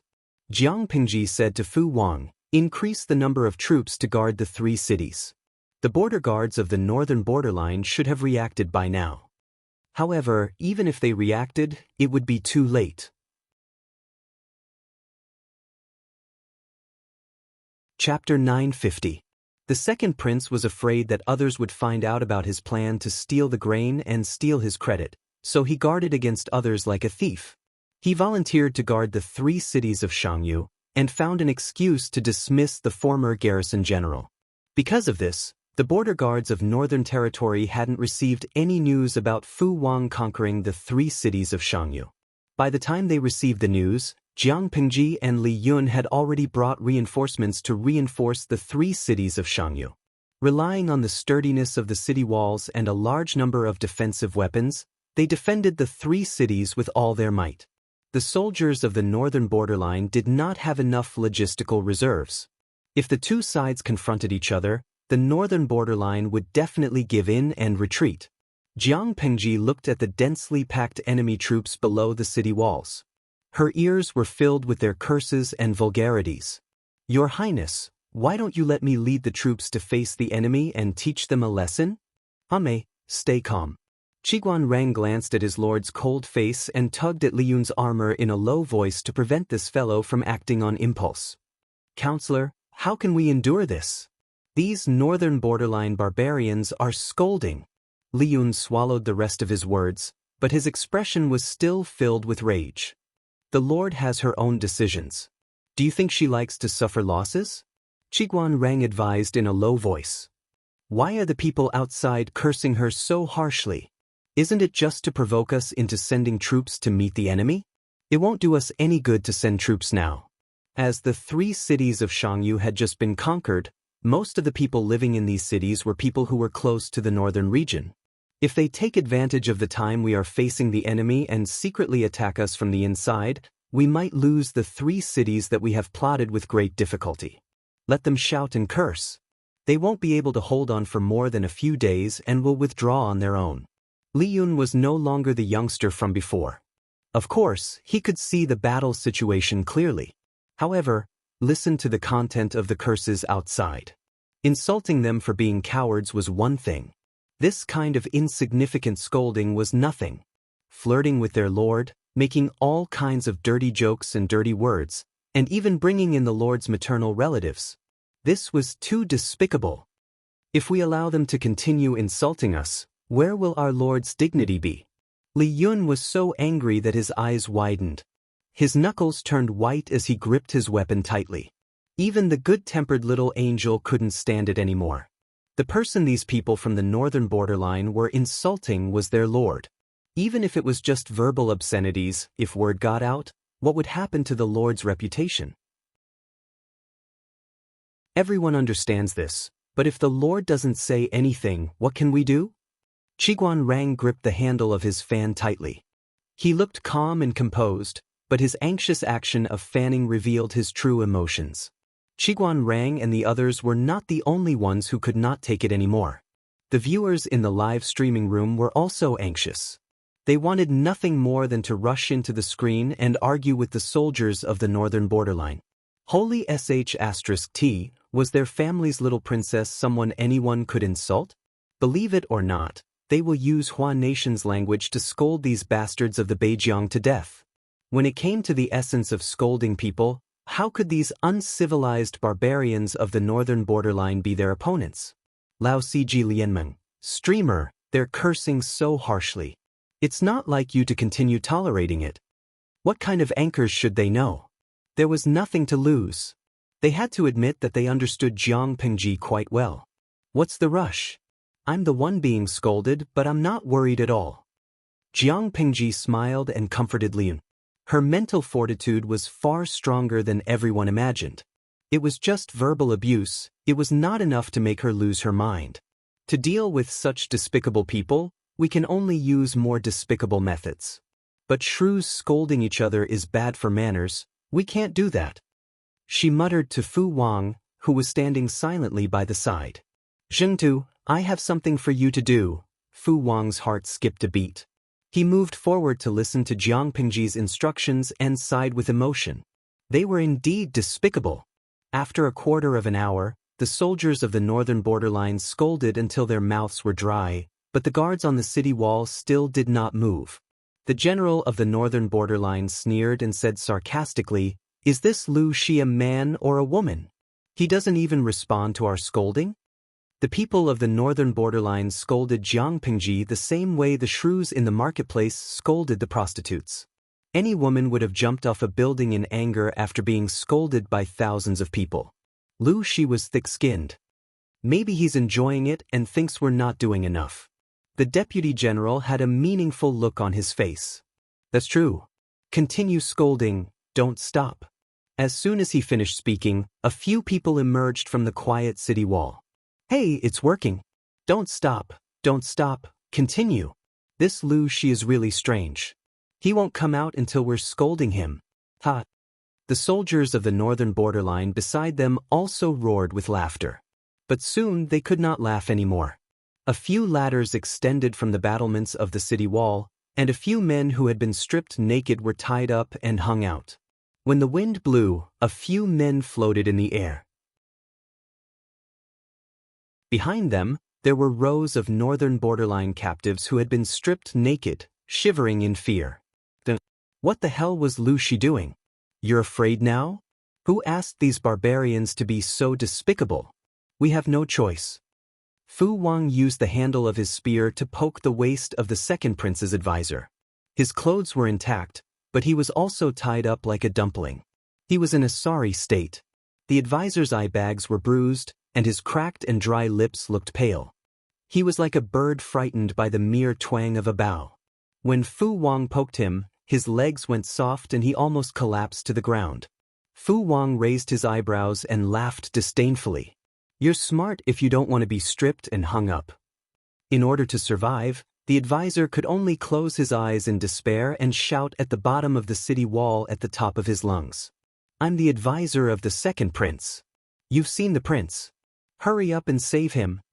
Fu Wang raised his hand to pick his ear and frowned. I'm not shouting loudly enough. Continue. The advisor's voice was already thin.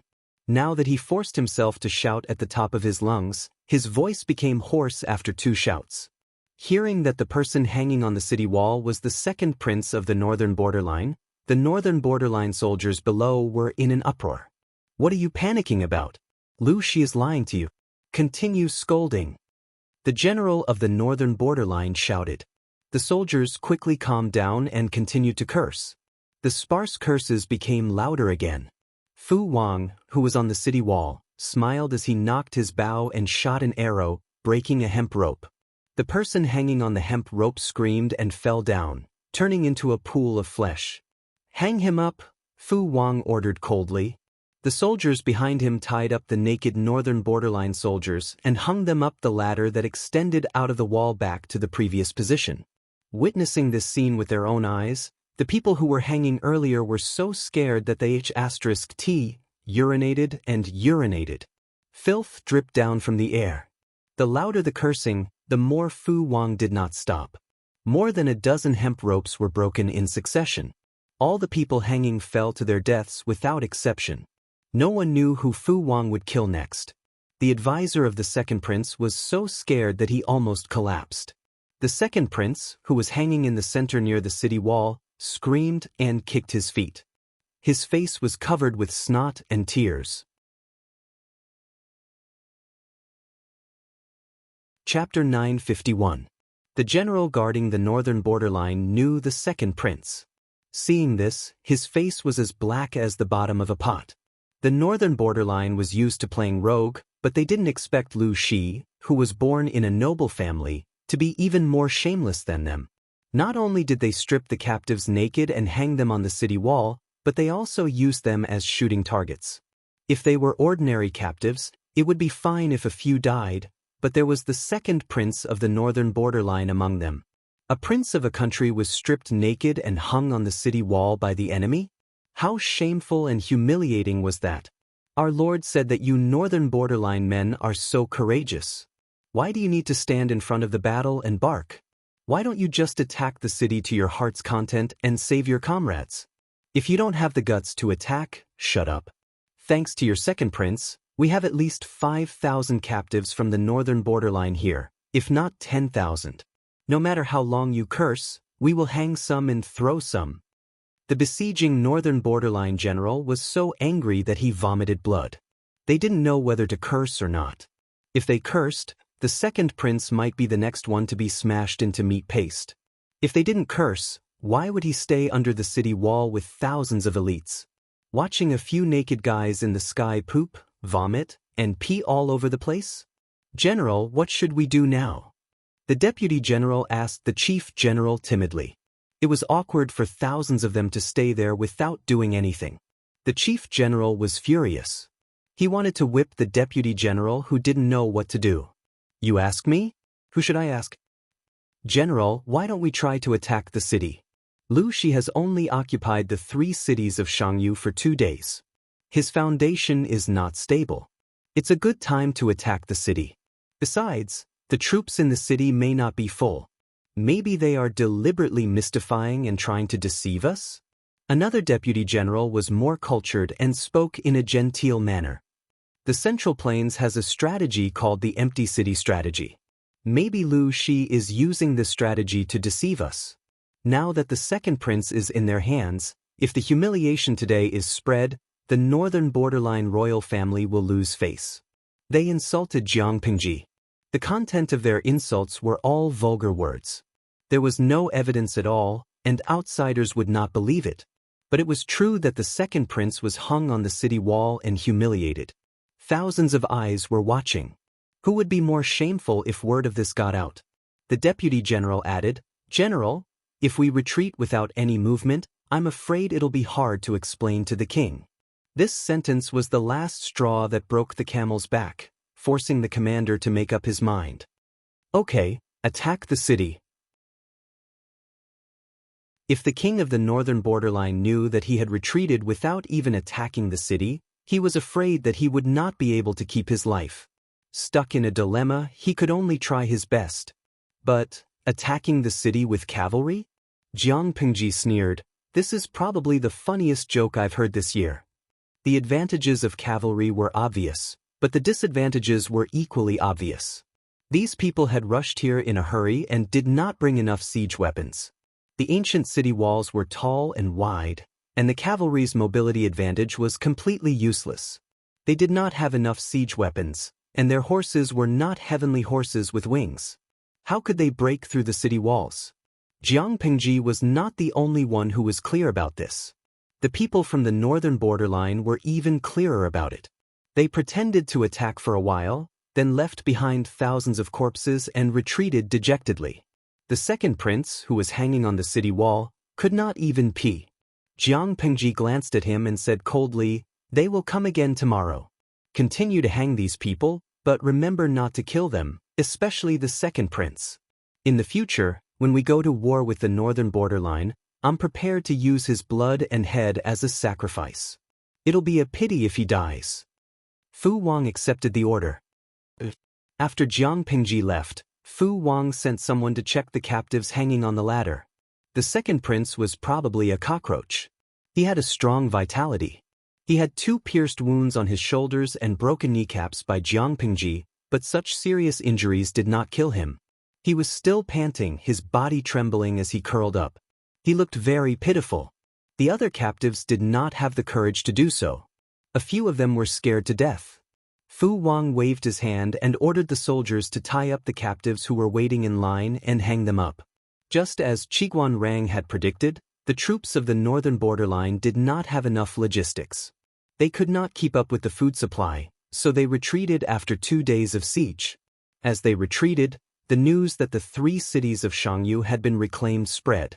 The people in the north and south had different feelings. Master Yuanjing stretched his back and sighed with a smile. If they don't fly for 3 years, they will grow wings. If they don't fly, they will not sing. If they don't fly, they will soar to the sky. If they don't sing, they will shock the world. This is the true meaning of, if they don't sing, they will shock the world with a single brilliant feat. Upon receiving the news, the forces in Wanzhou were jubilant. The people in Dongqing were even more jubilant. They were as happy as if they were celebrating the new year. The 3 cities of Xianxia had always been a fishbone in the hearts of the people of Dongqing. Unfortunately, the northern borderline was too powerful, so they could not reclaim it. But now, Jiang Pingji had reclaimed it. The people of the world began to take this female lord seriously. Dongqing, Zhangzhou. This is how a daughter should be. Father was right. Yang Tao put down the secret report. His expression became more solemn. He felt that the weight on his shoulders had increased by 2 notches. Not to mention other countries, Dongqing alone had so many strong opponents. He was afraid that he would fail his late father's expectations. The incident with Yang Jian had made him grow up a lot. The childishness of the past had been worn away, leaving only fortitude and maturity. However, faced with the situation of being besieged on all sides, he still felt a little lost. Yan Lin saw Yang Tao's emotions and comforted him. "Don't belittle yourself. Xingzi is not bad either. Yes, companions are the best. Dongqing, Haozhou." "Pa, I knew it. Lanting is indeed a rare, stalwart man in the world." "Oh, madam." When Huang Song received the news, he was having a private conversation with his wife. As soon as he finished lamenting, Lady Qi pinched the soft flesh on his waist. Lady Qi corrected him. "She is a woman. What do you mean by saying that she is a man? Are you looking down on women?" Huang Song was speechless. How had he offended Lady Qi? When Huang Song's capable strategist, Cheng Jing, heard the news, he tossed and turned all night, unable to sleep. Dongqing, Zhe County, Hu County. The Su and Pei brothers killed the former chief of Hu County, Wumashang, while fighting amongst themselves. They peacefully divided up Wumashang's property and territory. Without the interference of external forces, they resumed their state of internal strife. Su Bei and Jiang Pingji called each other brothers. When he heard that she had reclaimed the 3 cities of Xianxia, he was happy for her from the bottom of his heart. It wasn't that Su Bei was righteous. It was simply because Jiang Pingji did not hinder his interests. With her standing guard in the north to resist the pressure from the northern borderline, he could not have asked for more. Su Bei smiled and sighed. Lanting actually has the ability to reclaim the 3 cities of Xianxia and truly make a name for himself. He really cannot be underestimated. Beside him, a tall and slender strategist dressed in green said calmly, "This is a good opportunity for my lord." Good opportunity? What does Wenbin mean?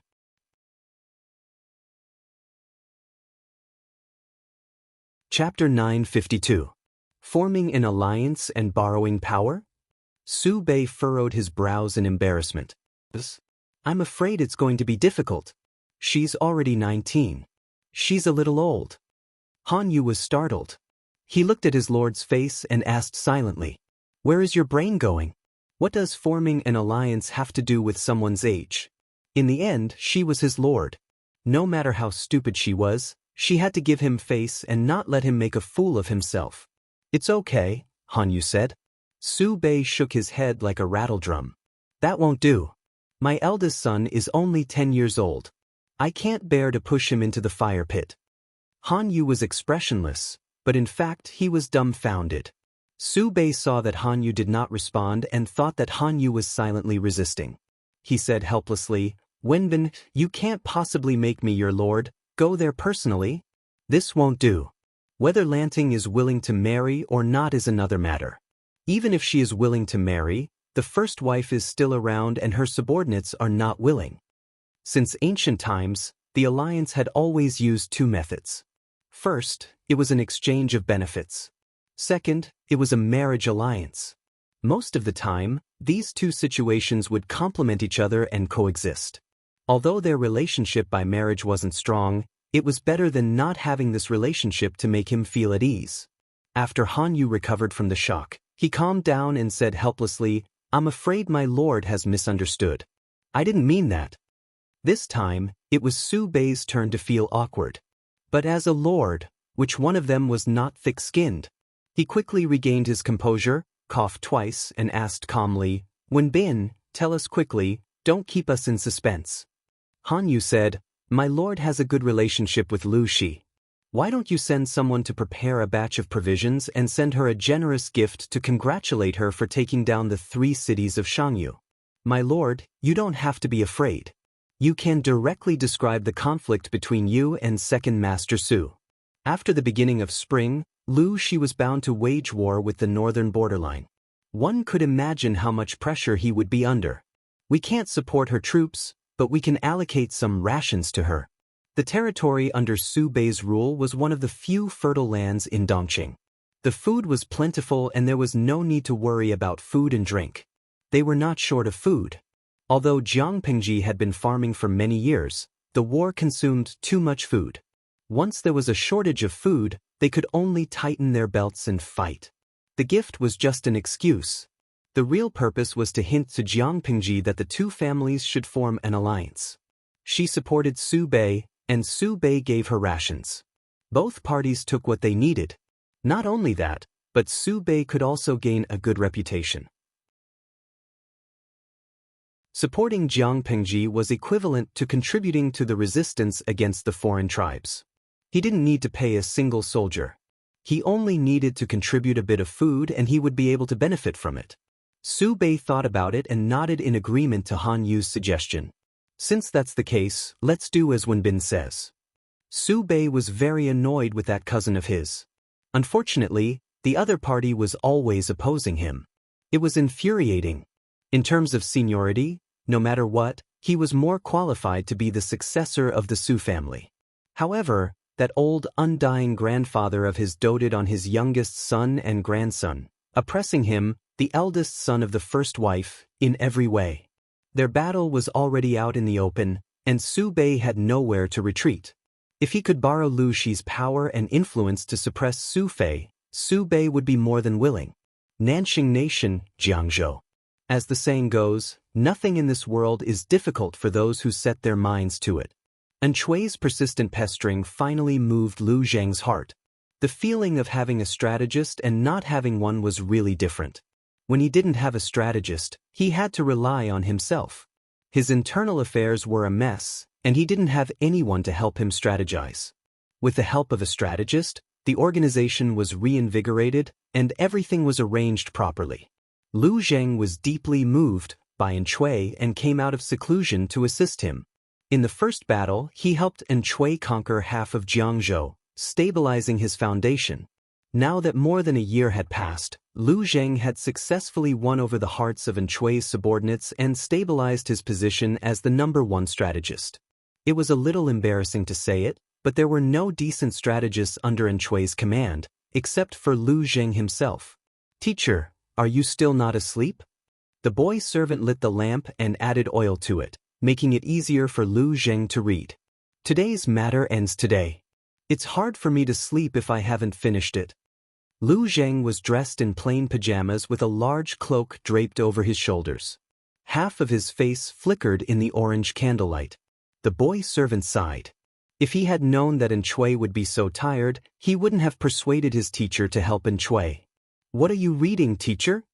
The boy servant noticed that Lu Zheng had been looking at the secret report for a long time, not moving his eyes away. "A secret letter from Dongqing? The lost 3 cities of Shangyu have returned. Teacher should be very pleased." Lu Zheng smiled. There was still green stubble on the side of his lips, and his eyes were bruised and swollen. He looked a few years older than his actual age. The boy servant let out a short, "Ah," and asked, "Teacher, is what you said true?" Lu Zheng raised his hand and adjusted the cloak draped over his shoulders. "Of course it's true. Your teacher can't slack off either." Light another lamp. Although he said that he disliked Chui, Lu Zheng had been secretly observing him. Seeing that the successive setbacks had slowly worn away Chui's edges and arrogance, Lu Zheng reluctantly agreed to become an official. As soon as he became an official, he did everything he could to help Chui find a peaceful place to live.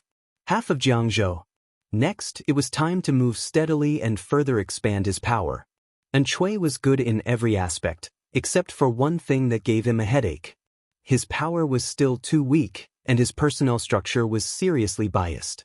If he couldn't find someone to share his workload, Lu Zheng suspected that he would overwork himself to death. "Zhongzhao, Binzhou. Little Emperor, you've gone too far. Why don't we just rebel against him?" The man in the black robe slammed the short table heavily. The dull thud hit the hearts of the people present.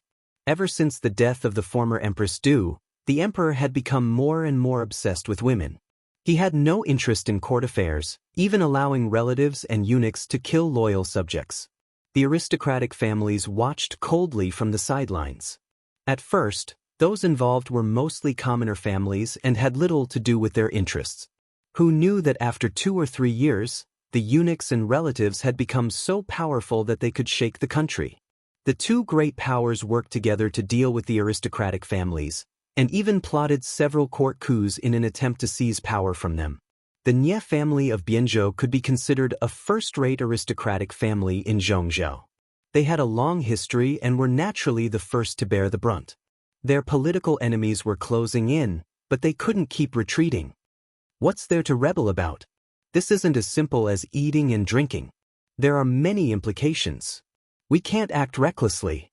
If we continue to endure, are we just going to let those rootless eunuchs and peasants bully us? The other party didn't say anything. After a while, "This matter still needs to be discussed with father and the elders. Second brother, don't act rashly." The man called second brother frowned and swallowed his anger. He gritted his teeth and said, "All right, I understand." Because of the incompetent ruler and the demon empress, there were more and more uprisings in Zhongzhou. Until the coup of the eunuchs and relatives conspiring to kill the aristocratic families was exposed, Zhongzhou was no longer a country. The nobles supported by the aristocratic families revolted.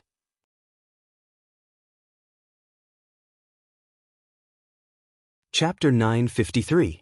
The world's situation was treacherous. Jiang Pingji didn't have the time to care about other families' affairs. She focused on guarding her own territory. After forcing the northern borderline soldiers to retreat, she ordered Fu Wang to hang the second prince on the city wall for 8 hours every day. The second prince hung a wooden plate around his neck with the words, "Prince of the Northern Borderline," written on it. Anyone who passed by the city gate could see the content on the wooden plate. She used this method to retaliate for the humiliation the northern borderline inflicted on Dongqing and Jiangpingji. To prevent the second prince from freezing or dying of illness, Jiang Pingji prepared a doctor with excellent medical skills and enough clothes to keep him warm. "Don't worry, I will let you live well until the day I go to war." She felt that she had the potential to be a vicious supporting female character. The second prince struggled and cursed her in a hoarse voice. "Lu Shi, how dare you treat me like this? When the northern borderline army arrives, you will die a horrible death." "I don't know if I will die a horrible death, but you will definitely die a horrible death. If you have the guts, bite your tongue and commit suicide." Looking at the second prince's frightened eyes, he was the living embodiment of a male protagonist who was bullied by a vicious supporting female character. Jiang Pengji's heart was filled with malice. But she couldn't be led astray by the streamer.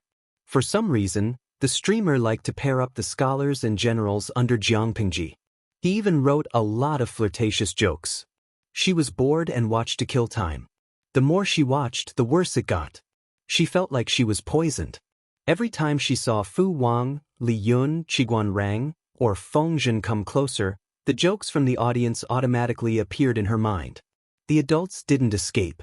Even Feng Yi and Changxing, who were far away in Wanzhou, were not spared. However, Host V, don't make up stories about Zixiao. Do whatever you want. Look, she's a good lord who loves her subordinates. Jiang Pengji couldn't help but give herself a thumbs up. The streaming room was jubilant and relaxed, but reality was not optimistic. When the northern borderline received news of the second prince being captured and humiliated, the king was furious and the imperial court was shaken. I don't have such an unfilial son. Get lost. Do you really think I don't know that all of you are coveting my throne? Upon receiving the news, the king of the northern borderline was so angry that he fainted. He seemed to have aged a few years after he woke up. Looking at his son who was surrounding his bed, he was so angry that his fingers were trembling. He thought that the reason why the second prince volunteered to guard the 3 cities of Shangyu was because of his filial piety, but he never thought that this unfilial son had other plans. You all want to die alone, don't you? He had never expected that his second son would be able to raise an army of 20,000 right under his nose. If his second son hadn't been so greedy as to steal Lu Shi's granary and turned around to force him to abdicate, wouldn't he have been dead by now? As soon as this thought popped up in his mind, he could not help but start a series of conspiracy theories. At this moment, he was not sad that his son had fallen into the hands of the enemy and suffered inhumane treatment. Instead, he was secretly happy. His second son, who wielded 20,000 troops, was simply a thorn in his side. Now that it had been removed, he felt much better.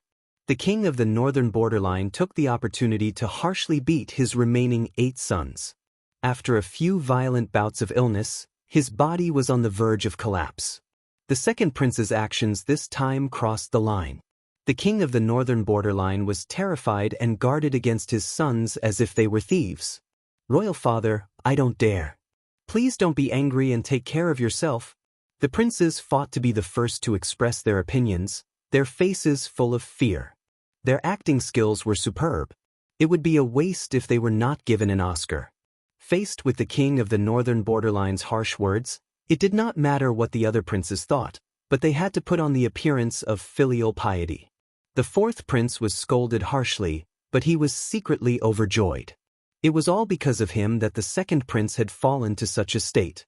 He knew that the second prince had a lot of private soldiers, but he did not expect it to be to this extent. A total of 20,000 elites. If the other party directly forced him to abdicate, the throne would definitely belong to him. How could he even have a chance? Mr. Sun, you have a divine foresight. You have calculated every possibility. You are really the reincarnation of Prime Minister Huangfu. Prime Minister Huangfu of the Xia dynasty had destroyed the Qingwu tribe's ambition to rule the Central Plains. To them, Prime Minister Huangfu was the most intelligent person. The fourth prince compared Sun Wen to him, which showed how much he admired him. Your Highness, you flatter me. Although he was speaking modestly, Sun Wen actually accepted the fourth prince's bow. The fourth prince said, Sir, although the second prince has been eliminated, there are still others eyeing him. Sir, you have to help me. Don't worry, Your Highness. I have a plan to eliminate the first prince. The fourth prince suddenly thought of the trick that Sun Wen asked him to do.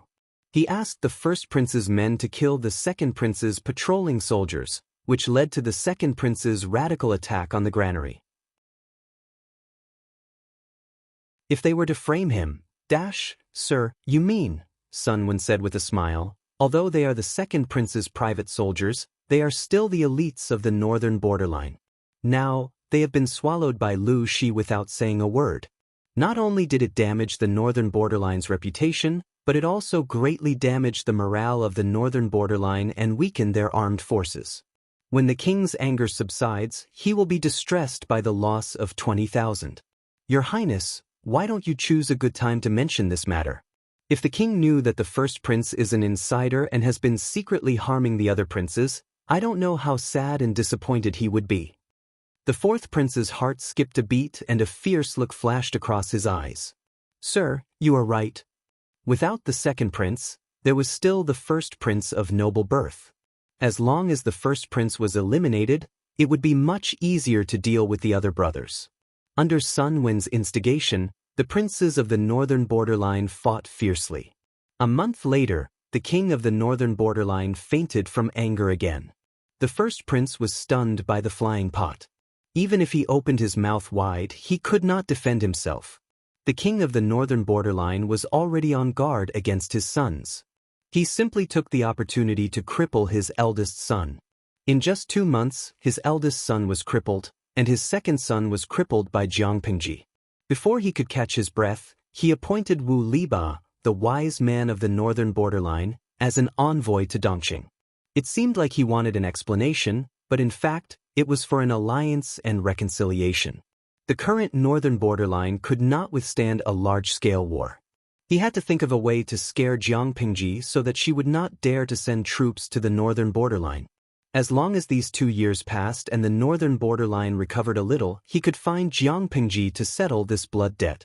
He had crippled one of his sons and killed 20,000 of his elites. Lu she must pay with his blood. Wu Liba carried a heavy responsibility and planned to use his glib tongue to persuade Jiang Pingji.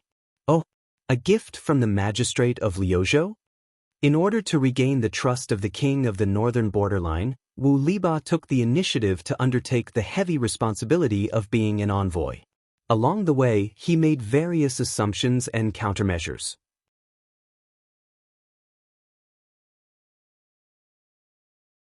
Chapter 954. My lord, even if we want to go to war with the northern borderline, it can't be now. Knowing what Jiang Pingji had given Wu Liba, Qiguan Rang almost broke his precious fan. Wenjing, what are you afraid of? The northern borderline is the one who doesn't want war now. The initiative is with us, and it's not up to them to decide. If Wu Liba can't take it anymore, he can just turn around and leave. Feng Zhen didn't mind blowing things up. He grinned and gulped down a mouthful of sake. His salary wasn't low. What kind of good wine couldn't he buy? However, Feng Zhen liked to freeload a little from each house. Even if it was unadulterated wine, he enjoyed it. Among all the houses, he liked his lord's wine the most. It tasted more mellow than ordinary liquors. Qiguan Rang glared at Feng Zhen. He was right. It must be this wastrel who instigated his lord to cause trouble. Feng Zhen received Qiguan Rang's gaze and secretly shrugged. He smiled, revealing his white teeth. He had an expression that said, "What can you do to me?" How could Qiguan Rang not know what kind of person his lord was? His lord was a troublemaker. She couldn't settle down, so why would she need others to instigate her to cause trouble? At most, he gave some suggestions. He could only be considered an accomplice. Jiang Pingji also helped Feng Zhen. She said, "They've been bullied by the northern borderline. They're just taking the opportunity to get back at them. Even if I give them 8 or 10, they'll still have to endure it, not to mention one." Wenjing, do you think the wise man from the northern borderline can guess the meaning behind it? With his lord's support, Feng Zhen proudly puffed out his chest. Qiguan Rang was so angry that his molars were itching. It was one thing to instigate his lord to stir up trouble, but this wastrel was being arrogant? Qiguan Rang's expression was gloomy.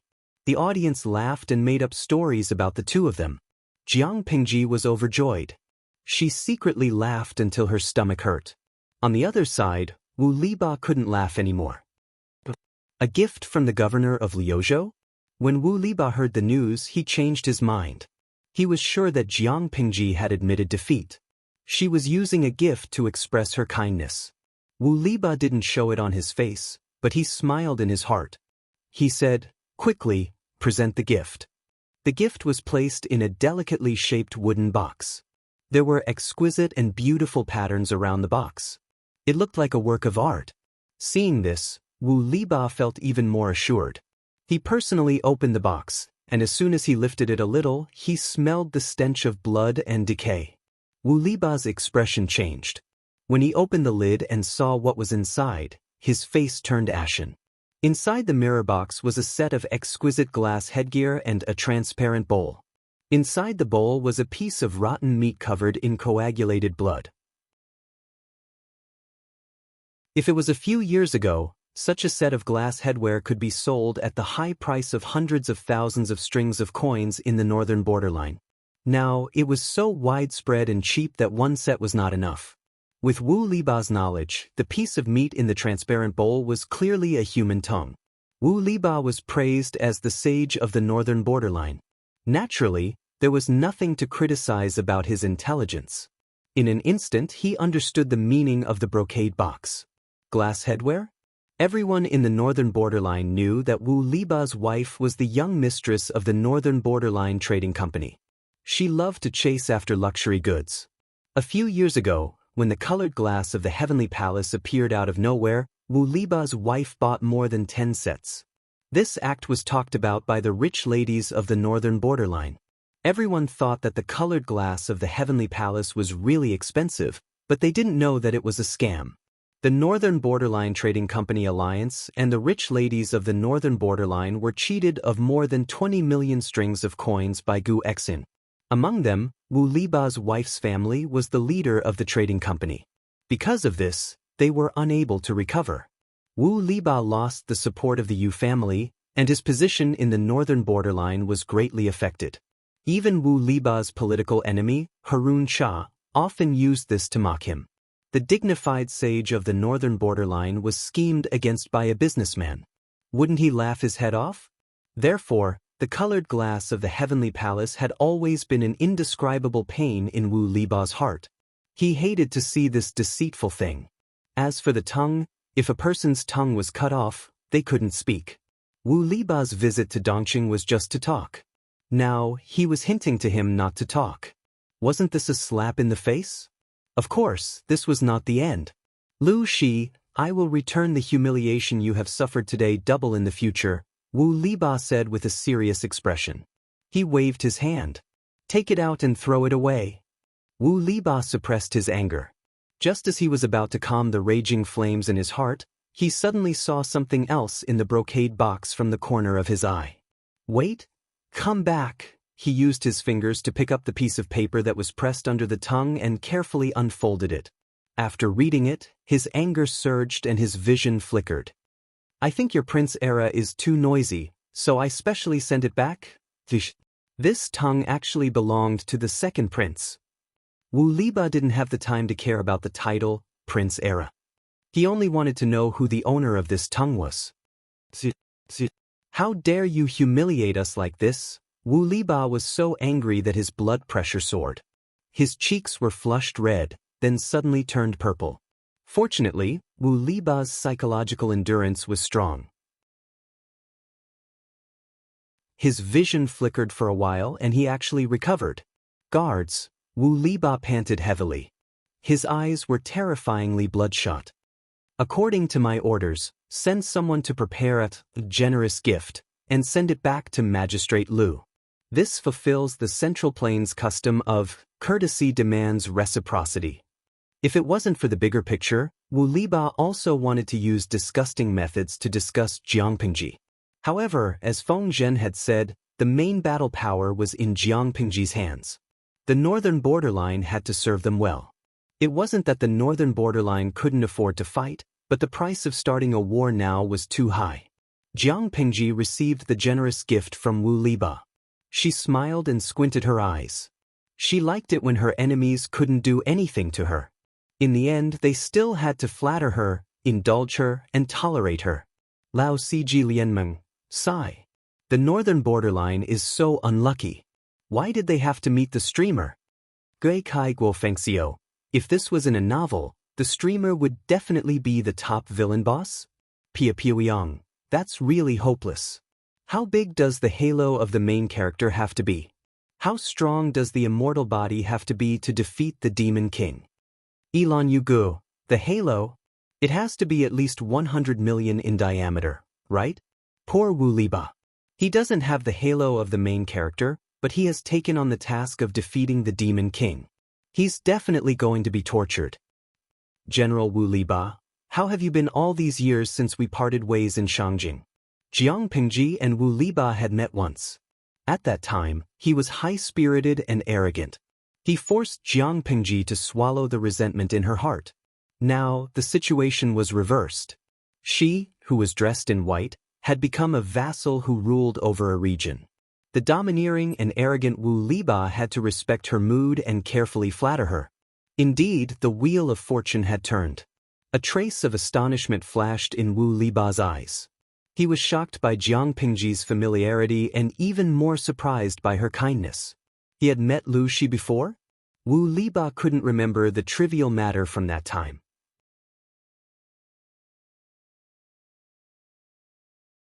Chapter 955. That year at Mount Ji's hot spring in Shangjing, Jiang Pingji stood up for Feng Jin, but Wu Liba stood up to stop her at the critical moment. However, with Jiang Pingji's bad temper, how could she let it go so easily? In front of Wu Liba, she chopped off the arm of the instigator from the northern borderline and slapped his face in front of everyone.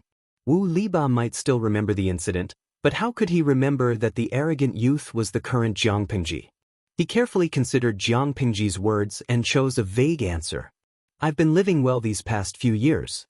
Thank you for your concern, Governor Lu. Jiang Pingji smiled and said, as long as you're doing well. She didn't dare to boast about other things, but when it came to holding grudges, if she was the second best, no one would dare to be the first. Back then, at Jishan's hot spring, Jiang Pingji wanted to press Wu Liba to the ground and give him a good beating. She wanted to punch his face. She had always remembered this debt. In the past, due to the circumstances, she could only watch as Wu Liba was arrogant and despotic. Now that the tables had turned, it was her turn to control the situation. Wu Liba saw that Jiang Pingji had a smile on her face and was concerned about his well-being. She did not seem to have any ill intentions. He was puzzled. He even doubted whether it was Jiang Pingji's own intention to give him a gift. Could it be that her subordinates had done it behind her back? If that was the case, it proved that Jiang Pingji's attitude towards the northern borderline was still neutral. There should be a possibility of persuasion. Thinking of this, Wu Liba secretly heaved a sigh of relief. The expression on his face also became lighter. As long as there was a chance, everything could be discussed. What he didn't know was that Jiang Pingji looked easy to talk to, but it was only because of her excellent acting skills. As the leader of a group of actresses, she must be the best of the best, the one who won all the Oscars. Wu Liba was organizing his thoughts when Jiang Pingji interrupted him warmly and invited him to have a meal together. Even if Wu Liba did not pay much attention to it, he knew that Wanzhou's gourmet house was famous for its delicacies. Gourmet house was established by Jiang Pingji. As you wish. He swallowed the words he was about to say. When the delicacies were served, the aroma of the meat made him salivate, and his appetite was greatly stimulated. Just the smell alone was enough to stir one's appetite. General Wu Liba was born in the northern borderline and is a man of the grasslands. He should be used to eating horse meat, right? Jiang Pingji smiled and ordered someone to pour wine for him. Horse meat? Wu Liba took a bite. He did not know how the chef handled the meat, but it melted in his mouth, and the rich fragrance of the meat spread on the tip of his tongue. Even someone like Wu Liba, who did not care about his appetite, could not help but take a few more bites. It's a rare delicacy. Governor Lu, you're the lucky one. I'm afraid I don't have the fortune to enjoy it. It was indeed delicious. The meat was chewy and juicy. Based on Wu Liba's experience, this horse meat was definitely from a high-quality horse. However, the stud farm in Dongqing was controlled by the Meng family in Zhangzhou. The master of the Meng family had also made it clear that he and Lu Shi had an irreconcilable feud. It was absolutely impossible for him to provide horses to Lu Shi. In other words, Lu Shi's horses were like gold ingots. Why would he slaughter them for food? In an instant, various thoughts flashed through his mind. For some reason, Wu Liba had an ominous feeling. General Wu Liba, how does it taste? Jiang Pingji asked him with a smile. Wu Liba said, The meat is chewy and delicious. I'm afraid it's a good colt. Jiang Pengji replied readily, that's natural. It's an excellent colt from the northern borderline. I was afraid that General Wu Liba would not be used to it, so I specially sent someone to the warhorse camp to slaughter an injured horse. Although it's an injured horse, it's healthy and has a good bloodline. It's also a good horse. She spoke naturally. The more Wu Liba listened, the darker his face became.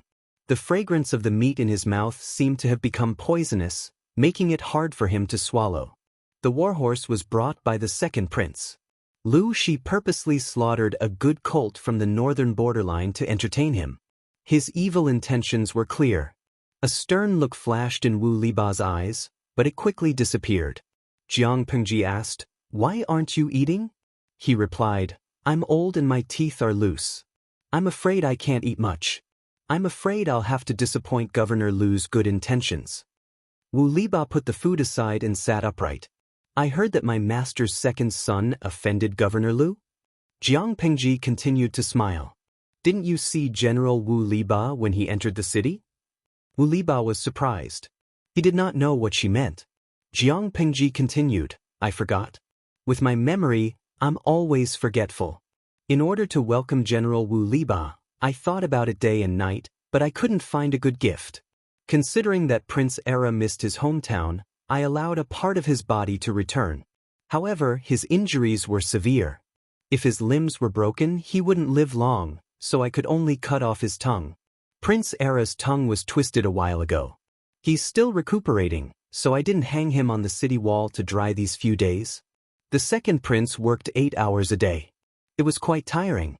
Now that the second prince's mouth was injured, Jiang Pengji naturally would not force him to work with his injuries. Wu Liba suddenly widened his eagle eyes. His eyes were filled with rage and ruthlessness. "Governor Lu." Jiang Pengji lifted her eyelids lazily and said, "Yes, I'm listening." Wu Liba said, "Governor Lu, do you really have to be so ruthless?" Jiang Pengji smiled. "Ruthless? I don't think it's ruthless. Your prince from the north borderline brought 20,000 to 30,000 troops to attack Chongzhou. He tried to steal rations and burn down the granaries. I would like to ask, is this not ruthless? Once the 3 granaries of Chao Wu, Li Jiang, and Sang Imo are destroyed, the 100,000 elites in Chongzhou will starve to death. To put it bluntly, your lord allows his son to fool around and doesn't teach him to not steal. Don't blame me for teaching him how to be a man. General Wu Liba, are you here to plead on his behalf? 100,000 elites? 3 granaries could feed 100,000 elite soldiers? Wu Liba extracted important information from Jiang Pengji's words. His face turned ghastly pale. Jiang Pengji's words were not polite at all. After careful consideration, it was extremely frightening. It was a clear threat. Wu Liba's heart raced. His mind was full of thoughts, but he remained unmoved on the surface.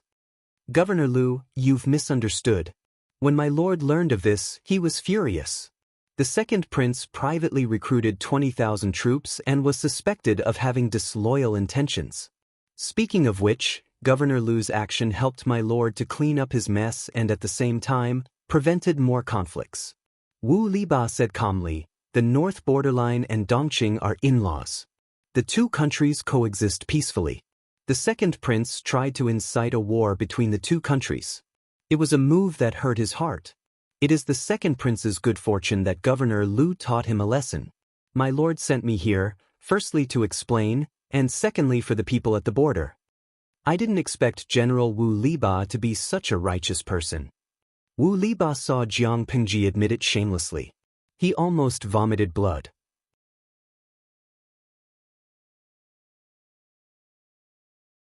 Chapter 956. You have to pay for what you've done.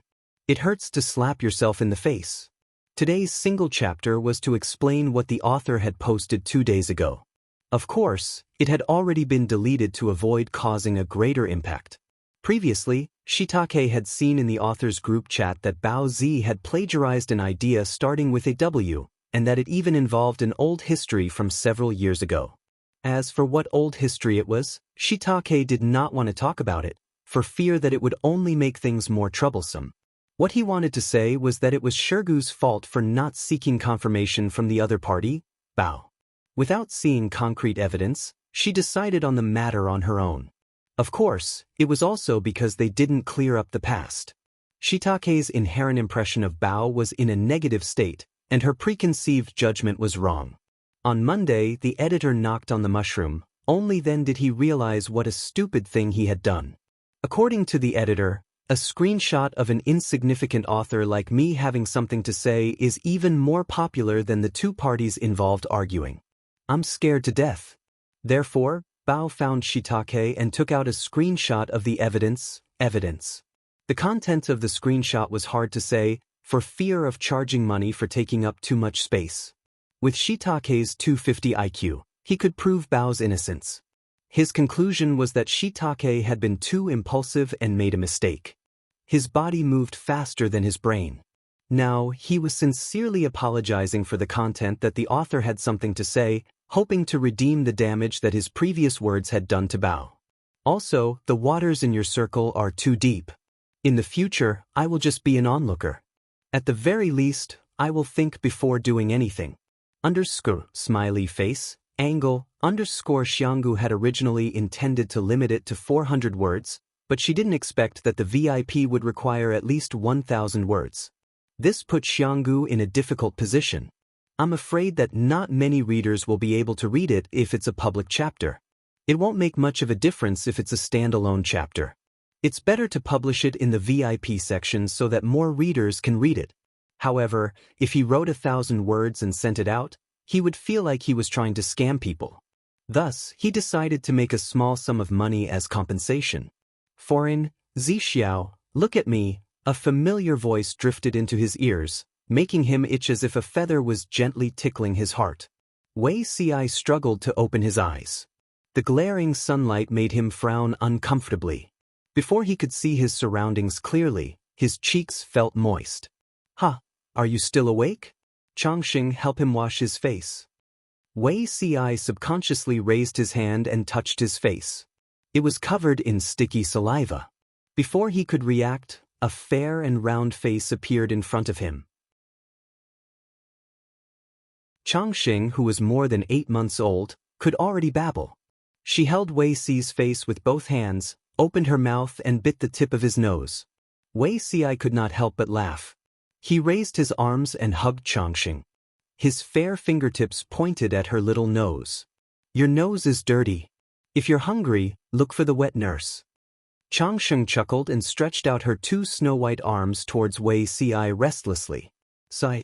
Children are full of energy and mischievous. They're too naughty," Jiang Pengji lamented. "Isn't it because my lord always indulges her? That's not good. It's precisely because Changxing is young that the Lord has to educate him well." Jiang Pengji smiled.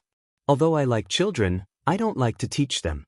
Wei Ci muttered to himself, "That's right, the Lord herself likes to make a fuss. How can she raise the child? Don't raise a good-for-nothing second-generation ancestor. Fortunately, she has Zixiao. In the future, you will be her tutor. Yes, you will be the only tutor." Wei Ci said disapprovingly, "How can this be? Ci's skills are not good enough. I'm afraid I won't be able to take on heavy responsibilities. Tutors and teachers are different. Other teachers teach knowledge, but you, as the tutor, teach her how to be a person." Wei Ci did not understand. Was there a difference? Of course there was. In the future Jiang dynasty, the current empress was called Huichang. As everyone knew, the empress of the royal family was single.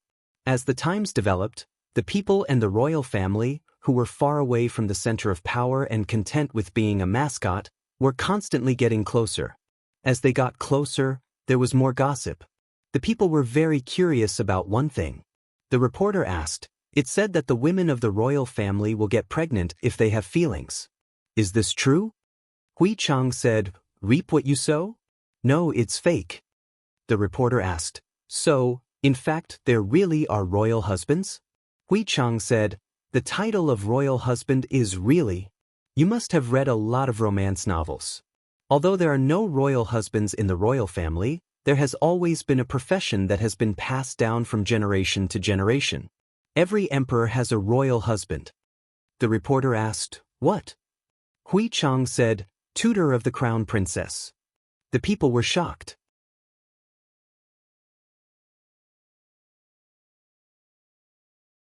Chapter 957.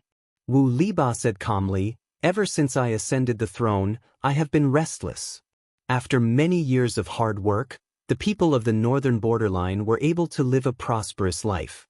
After that, my lord reluctantly married his beloved daughter, Princess Xianxia, to the former emperor's second son. They became in-laws, hoping that the two countries could coexist peacefully.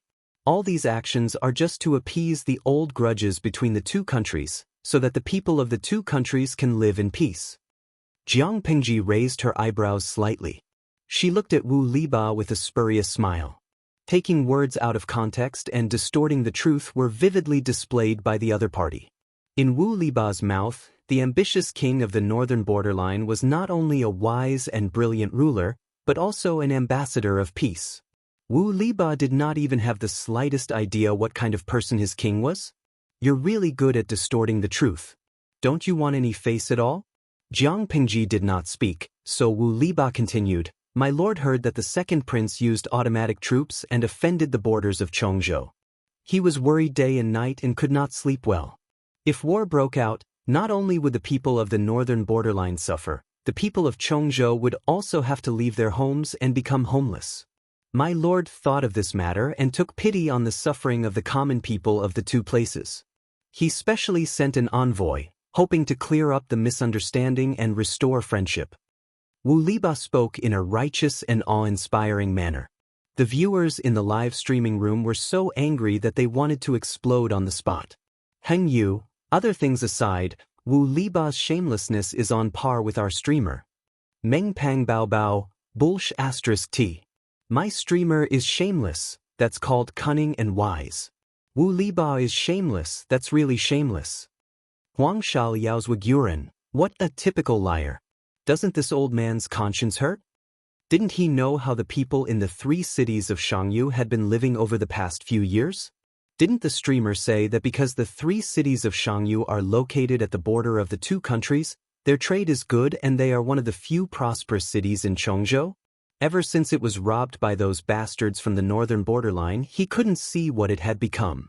Jiang Pingji had used the 3 cities of Shangyu as a military stronghold and a springboard to attack the northern borderline. It was not only because of strategic military considerations, but also because the 3 cities had been severely damaged. If it were to be developed again, it was unknown how much effort, manpower, and financial resources would be needed. The 3 cities were basically 3 wastelands that harbored evil and accommodated the bandits and criminals of the northern border. Wasn't it the northern borderline's fault that the originally prosperous city had turned into such a ghastly state? Gu Mengmeng, that's right, Wu Liba is really disgusting.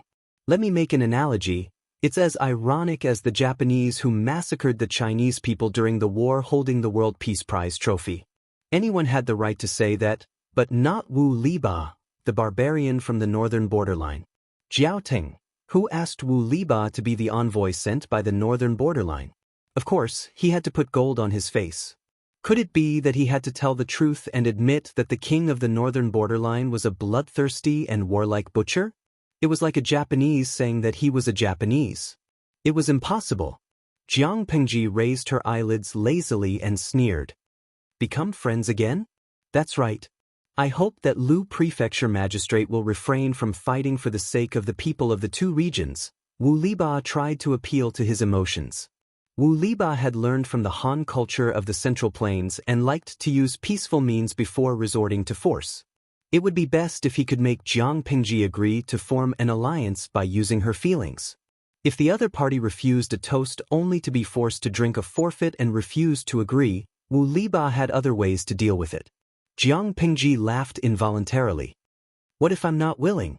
No matter how extravagant General Wu Liba's words were, the 3 cities of Shangyu had been in the hands of the Northern Army for nearly 20 years, and countless Han people had died. Was this the peace that the Northern Army's king had hoped for? I'm afraid it's hard to convince him. Wu Liba's expression did not change, but his eyes became sharper. He said, although I live in the northern border, I know that the Lu prefecture overseer once gathered with the other 22 feudal vassals at the Huang River to form an alliance. Since then, the feudal vassals of Dongqing had been independent and only cared about their own interests. Does the governor of Liuzhou know that it is lonely at the top? Now that you are in a high position, who knows how many pairs of eyes are staring at you in the dark? This is a situation where tigers and wolves are surrounding you.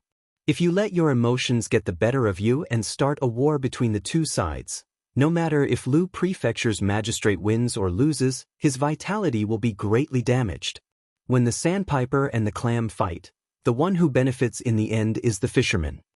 Ceremony did not work, so they could only use troops. Wu Liba explained the key benefits and tried to persuade Jiang Pingji. He wasn't spouting nonsense. Jiang Pingji was the most powerful feudal vassal in Dongqing. If she started a war with the northern border, regardless of the outcome, her vitality would be greatly damaged. By then, who knew how many forces would bully her? If the enemy took advantage of the stalemate between her and the northern border and directly sent troops to attack both sides, what would happen? Lao Siji Lianmeng, what Wu Liba said makes some sense, but did he forget something? Jiang Pingji laughed and said, General Wu Liba, have you heard of a certain saying of the Han people? What saying? Those who are not of our race will surely have a different heart. Wu Liba's face suddenly turned green. Jiang Pingji sneered and said, if I start a war with the northern border, regardless of the outcome, my name will surely go down in history. Among the feudal vassals, as long as they have a bit of courage and don't want to go down in history, who would dare to take advantage of the situation? How can this be understood by the uncivilized barbarians of the wilderness? She mocked Wu Liba as an uncivilized barbarian in front of him. This humiliation was undoubtedly a harsh slap to the other party's face. It was intolerable. Lu Shi, Wu Liba slammed the table and stood up. His entire face had turned green. He could see that Jiang Pingji was determined to start a war. She was just toying with him. Wu Liba had been famous for a long time. When had he ever suffered such humiliation? The guards who heard the commotion swarmed in. One group stood in front of Jiang Pingji, separating her and Wu Liba. The other group surrounded Wu Liba.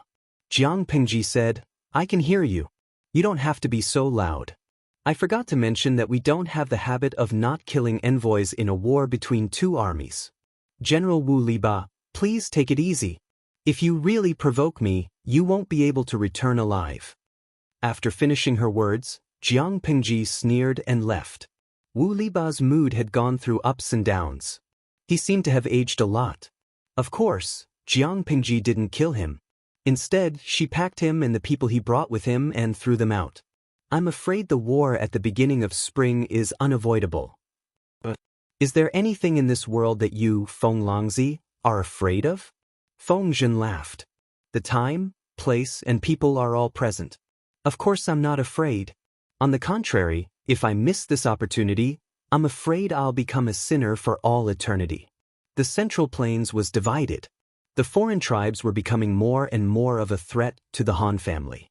If they didn't take the opportunity to completely subdue them, when they made a comeback, it would be hell for the human world. Qiguan Rang waved his feather fan lightly and smiled. That's what I was thinking. Wu Liba was chased away by Jiang Pingji. The royal court of the northern borderline was furious. The king of the northern borderline was so angry that he almost had a stroke. Lu Shi doesn't know what's good for him. I'll let him know what's good for him. Sun Wen calculated the amount of hanshi powder that the king had recently consumed and the frequency of his rage. He felt that he could still put in more effort.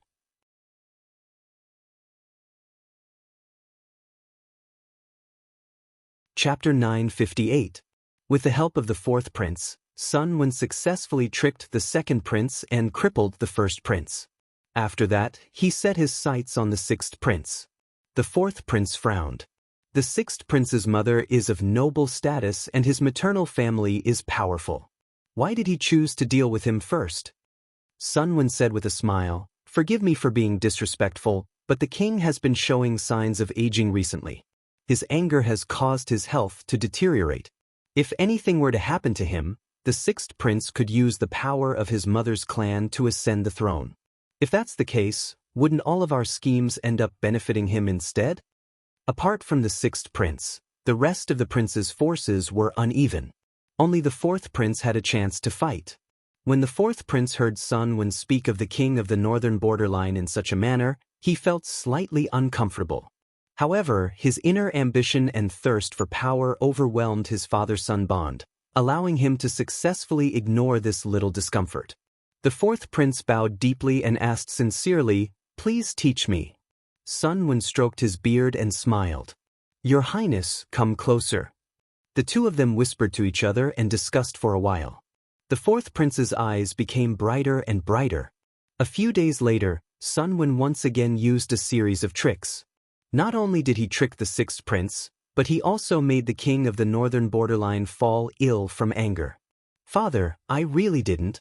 You must believe me," the sixth prince cried like a man in tears. He had put up 1,000 defenses, but he still fell for his brother's evil scheme. "Father, someone must be framing me. I was raised by you personally.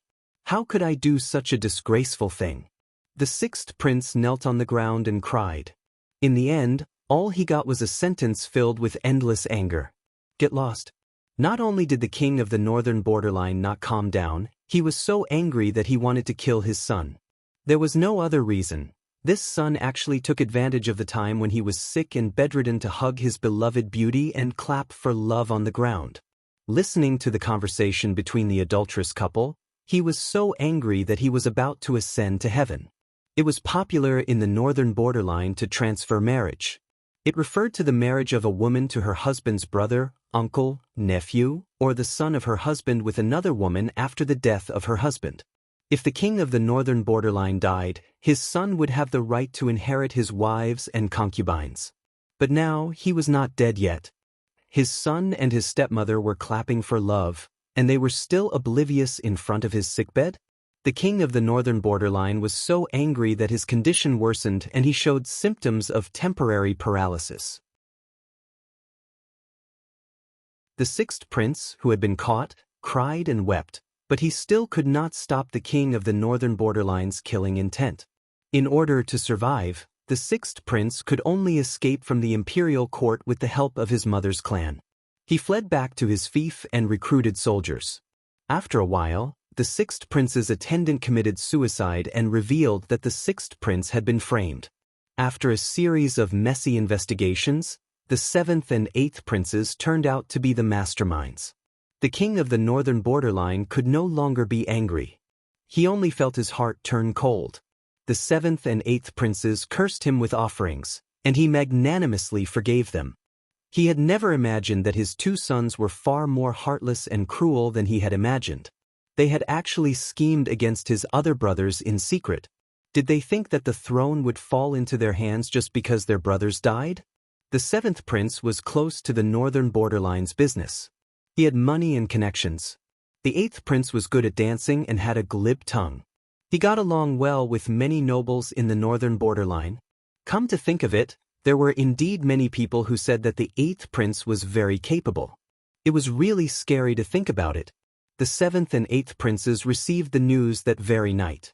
They followed the sixth prince's footsteps and ran away before the king of the northern kingdom caught them. As soon as they ran away, the king of the northern borderline was even more certain of his judgment. There were only 4 princes left in the northern borderline. As for the remaining 5, the second prince was in the Lord's hands. The eldest prince was deposed. The 6th, 7th, and 8th princes ran away to their respective fiefdoms. The division of the northern borderline had been mostly completed. Now, only the finishing touches were left. Sigh. It's New Year's Eve again. I wonder how Lon is doing? The old man who stayed behind? Sun Wen missed his grandson. Did his grandson miss him? Before the end of the year, a special guest came to Chongzhou. It was Han Yu. Wen Bin. Wei Si almost couldn't react when he saw Han Yu. Zixiao. Han Yu was full of smiles. He stepped forward and greeted Wei Si with his hands folded in front. Han Yu had shed the immaturity of his youth. He was a handsome young man in his mid-20s. He wore a high hat and a wide belt. Wei Ci and Han Yu were both disciples of Master Yuanjing. They had a good relationship in private. When old friends met, the two had endless things to talk about. Wei Ci was in high spirits and drank a few cups of sake. I really didn't expect Lu Lanting to be a woman. When I received the news that day, I almost thought I heard it wrong. In Han Yu's memory, Jiang Pingji was still a young boy who drove a group of horses along the banks of the Yishui River. Who would have thought that the bad boy who went upstream to wash his feet was now a female lord who dominated a region? The world made fools of people. Han Yu complained as he drank. He was not as cold as usual. Instead, he was a bit long-winded. Wei Ci smiled bitterly. Han Yu was not the only one who was shocked. All the students of Langyi Academy were shocked. The two chatted about all sorts of things. The topic was related to the general trend of the world. Looking at the current situation, Lu Lanting is determined to fight against the northern borderline. Wei Ci said, "The Lord has made up her mind. This battle is unavoidable. The northern borderline is a big threat. We have to get rid of it." Her temper is no different from before. If we fight against the northern borderline, we won't be able to take care of other places. Wei Ci frowned and asked, "Wenbin seems to be implying something?" Han Yu said, "The Meng family of Zhangzhou has a deep grudge against Lu Lanting. How could they miss such a great opportunity? If it were any other feudal vassals, it was unlikely that they would take advantage of the situation. However, it was hard to say for the Meng family of Zhangzhou." Wei Ci's face darkened. Han Yu had told him another piece of news. The Meng family of Zhangzhou wants to form an alliance with Huang Song of Haozhou. Meng Zhan even proposed to give his adopted daughter to Huang Song as a concubine. Wei Ci frowned deeply. In his previous life, Huang Song and the Meng family had formed an alliance to fight against the other feudal vassals. Huang Song married Meng Zhan's daughter. The father-son-in-law pair seemed to be close, but in fact, they had their own agendas. After a series of battles and calculations, Huang Song finally annexed the Meng family's foundation. But in this life, Meng Zhan had never had a biological daughter. Instead, he had an adopted daughter. After all, Meng Zhan's first wife in his previous life was not Gu Zhen. Even though she's his adopted daughter, he's still willing to give her away as a concubine. Is Wenbin worried that Huang Song and the Meng family will join hands to harm my master? Han Yu said, "It's not impossible. As long as there were enough benefits, they could do anything. If forming an alliance with the Meng family could help Huang Song advance further, who wouldn't be willing to do such a profitable deal?" Wei Ci looked straight into Han Yu's eyes and asked, "Wenbin, are you here to urge Su Bei to form an alliance with my master?" He asked quite straightforwardly, and Han Yu did not beat around the bush. Of course. If the two families join hands, even if Huang Song and the Meng family are in cahoots with each other, we still have nothing to fear. When Han Yu arrived in Chongzhou, he did not go to see Jiang Pingji first. Instead, he bumped into Wei Ci to find out what was going on.